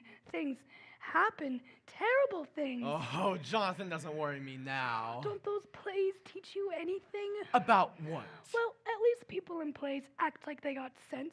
That's more than you do. Oh, you think so, huh? You think people in plays act intelligently? Oh, I wish you had to sit through some of the ones I had to sit through. Take the little opus tonight, for example. In this play, there's a man. He's supposed to be bright. He knows he's in a house with murderers. But does he go? No. Is that what an intelligent man would do? You're asking me? He didn't have the wit to be scared, to be frightened. The murderer even invites him to sit down. You mean, won't you sit down? Believe it or not, that one was in there too. And what did he do? He sat down! Now, mind you, this fellow's supposed to be bright. And guess what they used to tie him up with? What? The curtain cord. Well, why not? A good idea. Very convenient. A little too convenient, if you ask me. The curtain cord. Wonder player is going to use some imagination. You didn't see him get it? No! He just sat there with his back to him. That's the kind of stuff I have to sit through night after night.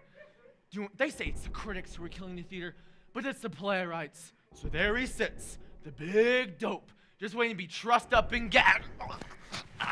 Hold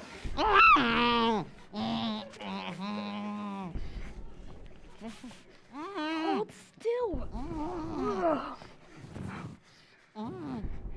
Mortimer! You're right about that, fella. He wasn't very bright. Now, Mortimer, if you don't mind, we'll finish the story. Mortimer, I've been away 20 years, but never once in all that time, my dear brother, were you out of my mind. In Melbourne one night, I dreamed of you. When I landed in San Francisco, I felt a strange satisfaction. Once more, I was in the same country as you. Now, doctor, we go to work. Please, Johnny, for me, the quick way. Doctor, this really must be an artistic achievement. Oh. After all, we're performing before a very distinguished critic. Johnny! Doctor! All right, let's get it over. All ready for you, doctor. Oh, no, I gotta have a drink. I can't do this without a drink. Pull yourself together, doctor. No, when we walked in here this afternoon, there was wine here, remember? Where did she put that? Oh, here it is. Oh. Oh, man. Oh, we both need a drink. One moment, Doctor. Please, where are your manners? Yes, Mortimer. I realize now it was you who brought me back to Brooklyn. Doctor, to my dear dead brother.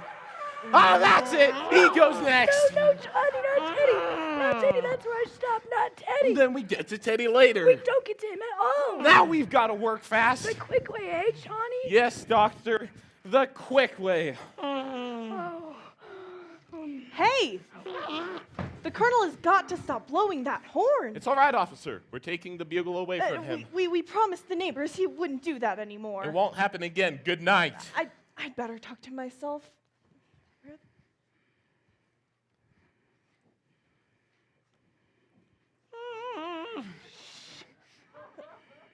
Hey! You stood me up. I waited an hour at Kelly's for you. And I bought a bottle of the good stuff. What happened to him? Oh, him. He was just explaining the play he saw tonight. That's what happened to the fella in the play. That happened in the play you saw. They could have stolen that from the second act of my play. You see, in my second act, right before... I'd better begin at the beginning. It opens in my mother's dressing room, where I was born. Only, I'm not born yet. Oh, yeah. Nah, you've got to hear the plot first. There she sits, making up, see? When all of a sudden, in comes a man with a black mustache. He turns to my mother and says, "Miss Latour, will you marry me?" The thing is, he doesn't know she's pregnant.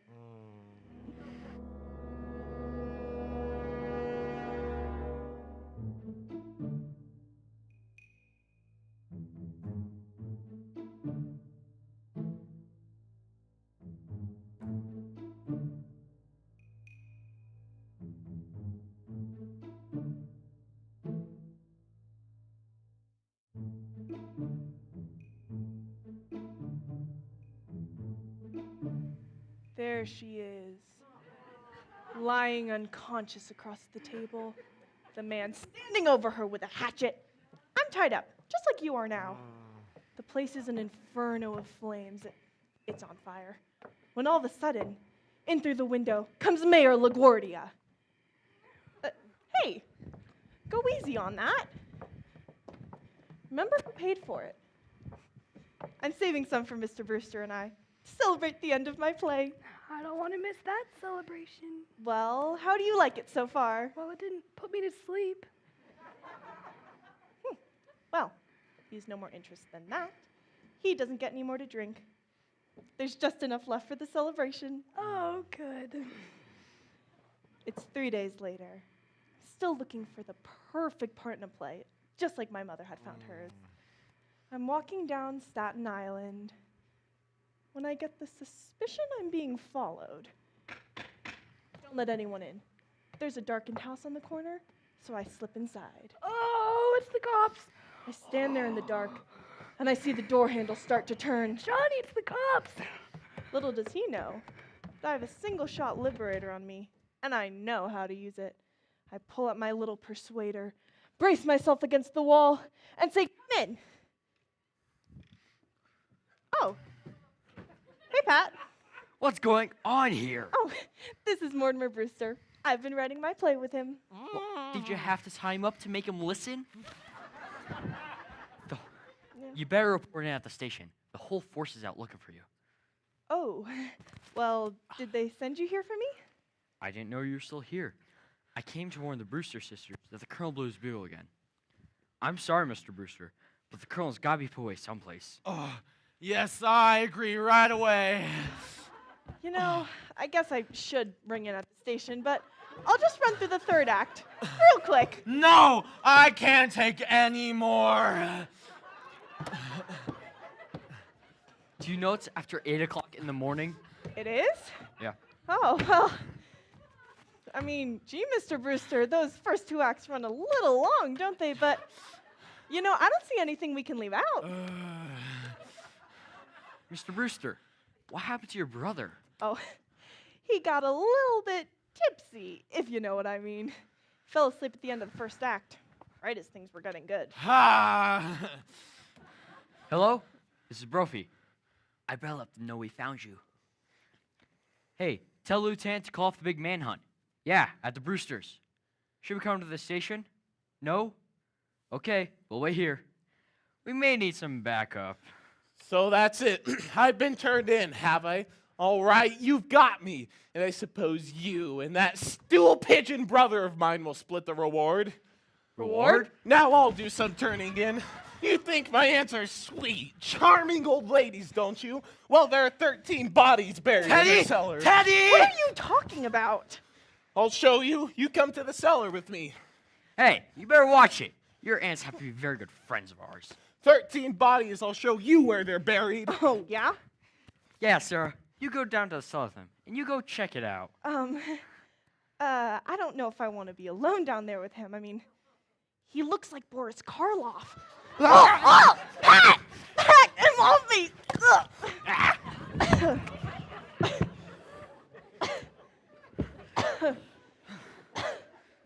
You okay?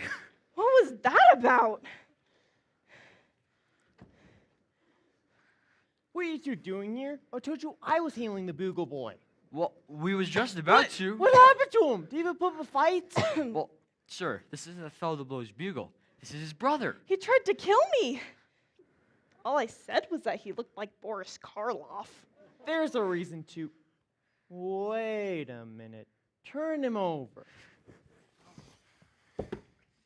He talked about a reward.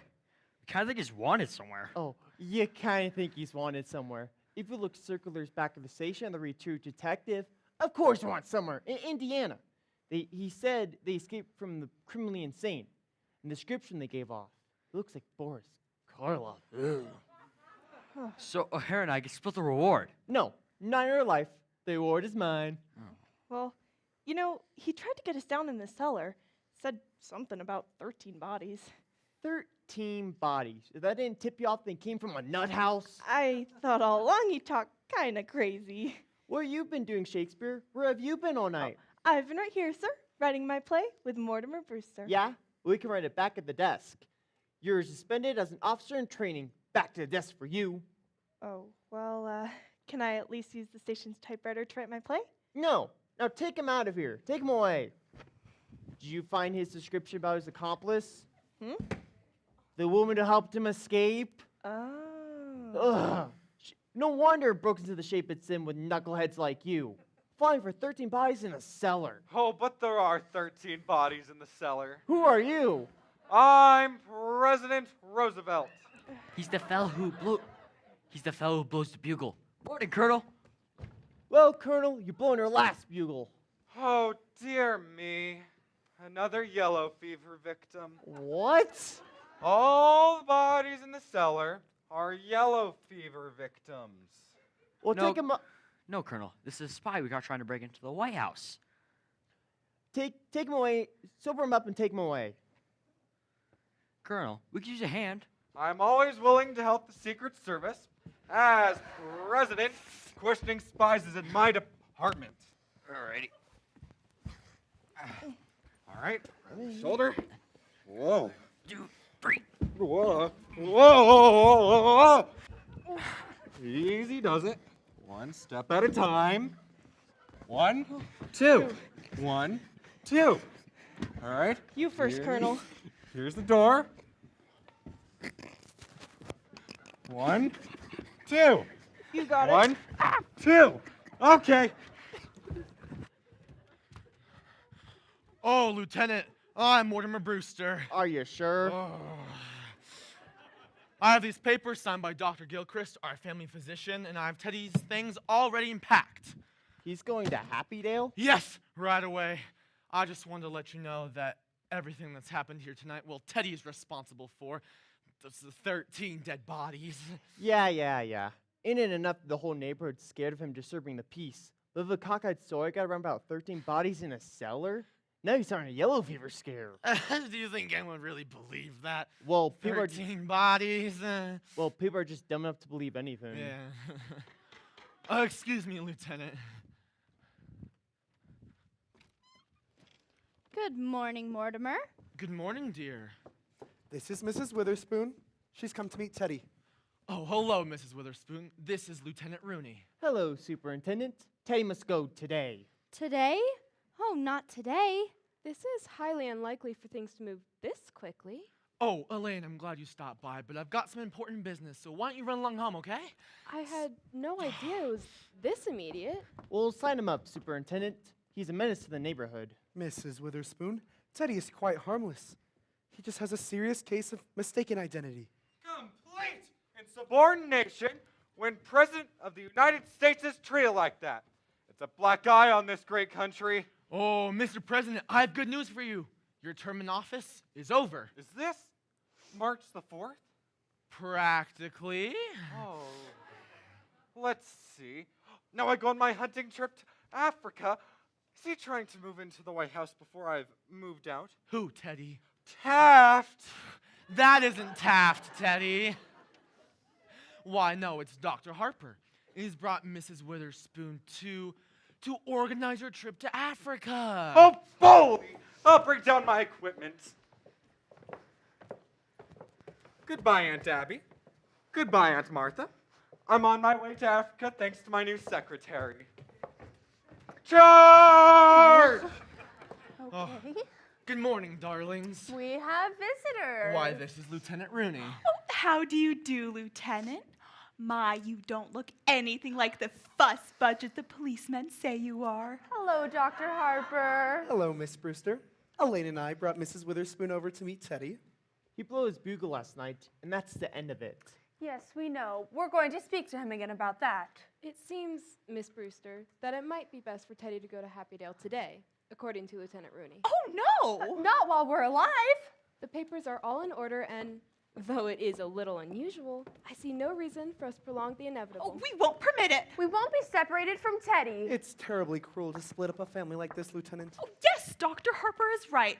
If Teddy goes, then we're going to. You'll have to take us with him. Well, why not? Well, it's sweet of them to want to, but it's impossible. You see, we can't take sane people at Happydale. Mrs. Witherspoon, if we see that we can go there with Teddy, we'll see that Happydale is in our will, and for a very generous amount. Well, the Lord knows we could use the money, but I'm afraid Ladies, please, be sensible. Yes, be sensible. I have serious work to do. It's not only his bugle that's been blowing, but if your nephew keeps talking about 13 bodies in a cellar, we may have to dig it up. Oh, but there are 13 bodies in our cellar. If that's why you think Teddy has to go, why don't you come down with us and we'll prove it to you? There's one, Mr. Spinalzo, who doesn't belong and who will have to leave. But the other 12 are our gentlemen. Oh, the lieutenant doesn't want to dig up the cellar for nothing. That's right. Oh, you wouldn't have to dig. The grapes are all marked. We put flowers on them every Sunday. Flowers? Superintendent, can you find room for these two ladies? Oh, come with us and we'll show you the grapes. I'll take your word for it, lady. I'm a busy man. Superintendent, can you sign them up? Well, they'd have to be committed. Will Teddy commit themselves? Can't they sign the papers? Can't they commit themselves? They do show signs. Why, certainly, of course. If we can go there with Teddy, we'll sign them. Where are the papers? He's coming too, Lieutenant. Oh, good morning, Officer O'Hara. Are you here too? Yes, Miss Brewster. We've your other nephew back in the kitchen. Oh, but Mortimer He's said... leaving, just like I promised. Well, sign them up, Superintendent. 13 bodies. If you'll sign right here, and if you'll sign right here. Oh, I'm really looking forward to going. Oh, the neighborhood here has changed so. Just think, a front lawn again. All we need now is a doctor's signature and, of course, the next of kin. Dr. Harper? I'm not that kind of doctor, Miss Brewster. Dr. Einstein! Would you come here for a second? Oh, please. We'd love for you to sign some papers. Please, I must go. You know, at one point, I thought the good doctor was going to operate on me last night. Sign right here, doctor. And here. Oh, were you leaving, Dr. Einstein? I think I must go. Aren't you going to wait for Jonathan? I don't think we're going to the same place. You sticking around, huh, Elaine? Don't worry, I'm going to. Hey, You know man. the Lord. It's me, Rooney. Can you find... I found the guy that's wanted in Indiana. Will you be coming to service on Sunday? Yeah, we can talk about your ward later. Can you give me his accomplice, his description? Yeah, she went on my desk right there. She's 44, 5'6", 110 pounds, blue eyes, soft voice, poses a doctor, lady doctor. Thanks, Mac. Everything is just about complete, Lieutenant. The doctor here has just completed the signatures. I didn't know there was real lady doctors. Well, I'll walk you out, Doctor. I better be running home. Goodbye, Dr. Harper. Goodbye, Dr. Einstein. Mr. Brewster, you may sign now as next of kin, and everything will be nice and legal. Of course.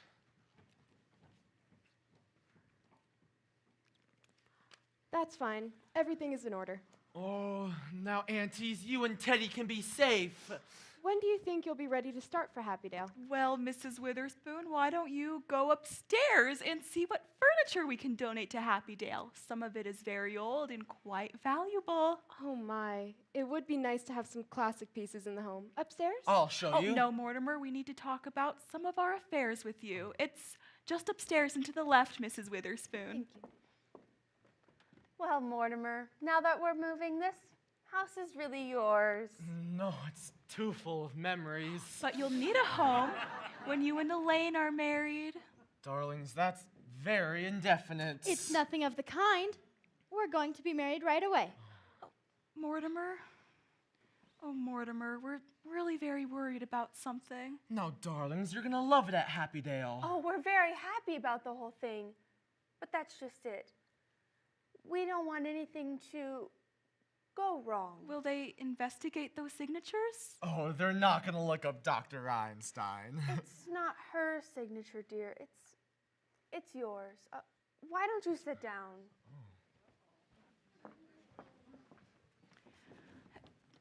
You see, you signed as next of kin. Well, of course, why not? Well, dear, it's something we never wanted to tell you. But now that you're a man, and it's something Elaine should know, too. You see, dear, you're not really a Brewster. Your mother came to us as a cook, and you were born about 3 months after.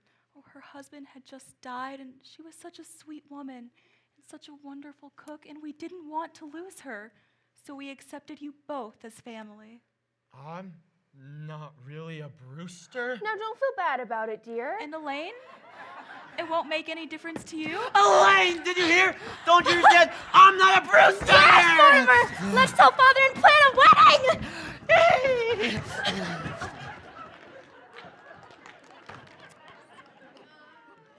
There's so much we can use at Happydale.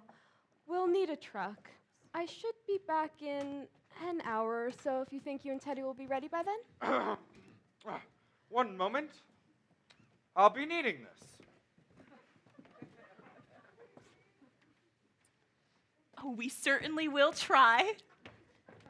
We'll see you in an hour, Mrs. Witherspoon. Charge! We don't need a wagon. They got my car back. Oh, you're leaving now, Jonathan? Yep. There's people in Indiana that want him. He's going to be there for a very long time. Well, Jonathan, it's nice to know you have some place to go. We're leaving too. We're going to Happydale. Then this house is seeing the last of the Brewsters. Unless Mortimer wants to live here. I have a suggestion to make. Why don't you turn this property over to the church? Well, we never thought of that. After all, it should be a part of the cemetery. All right, let's go. Goodbye, aunties. Well, I can't better my record now, but neither can you. At least I have that satisfaction. The score stands even, 12-12. All right, come on. Goodbye, Lieutenant Rooney.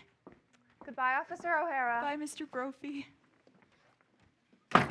Jonathan always was a mean boy. Never could stand to see anyone get ahead of him. Shall we, Abby? Oh, yes. I wish we could show him he isn't so smart. Oh, I'll get it, dear. Oh, How do you do? Come in. Hello. I was told that you have a room to rent. Why, yes, we certainly may. Won't you step in? Thank you. I'm Albert Hines, and I was told that you have a room to rent. Why, yes, a room may certainly be available.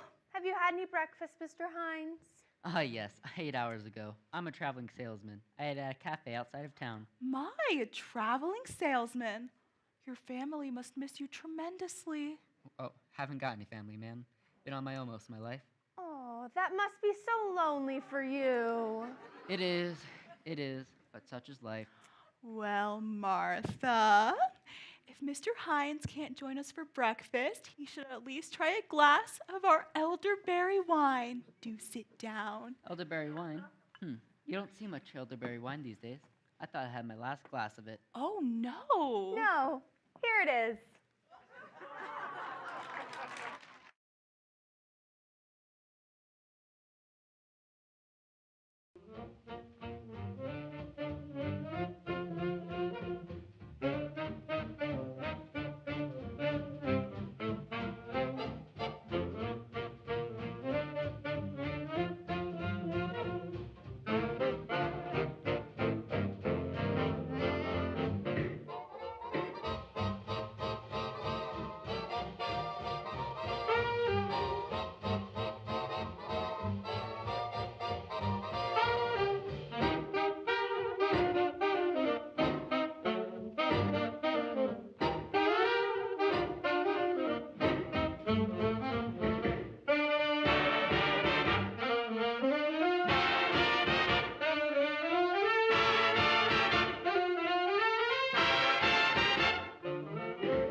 Age set up.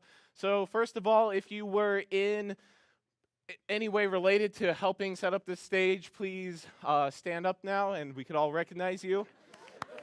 After we all, a huge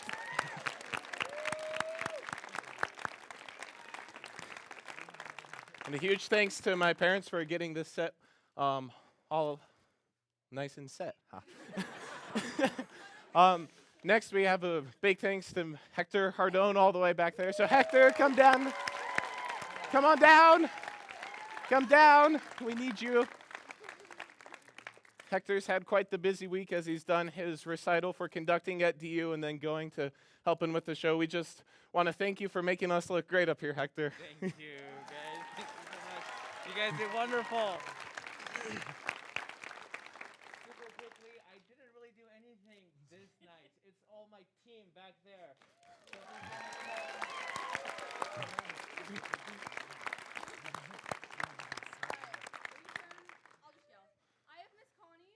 Come up here.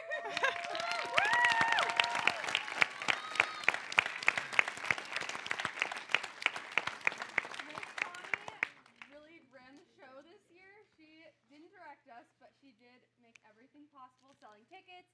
Making sure we all paid our cast fee, getting us t-shirts. She's amazing. I've danced with her for a lot of my life, so she's very near and dear to my heart. So thank you so much.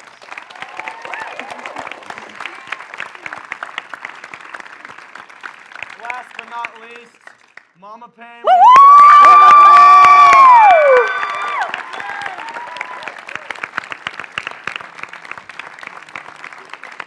I'm not sure if many of you know Mama should, because your life will be a lot better if you know her. True. She is the glue that holds us all together, and she will never retire because she is front range. Is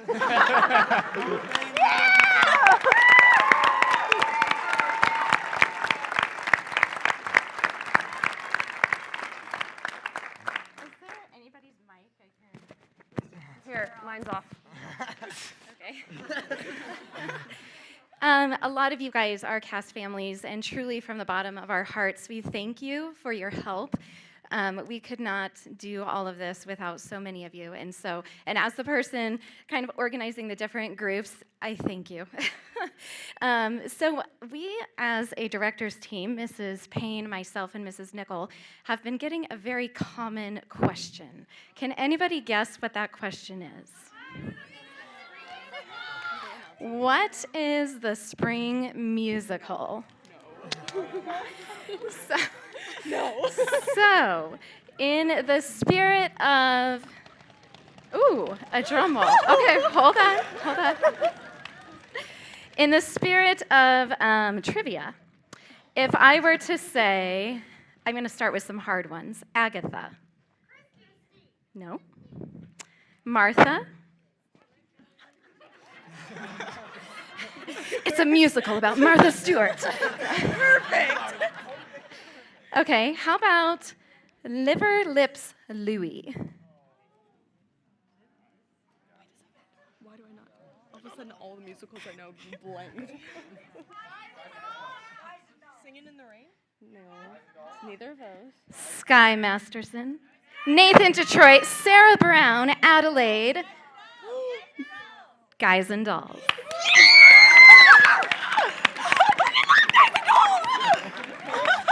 All right, coming to Front Range 2022, Guys and Dolls.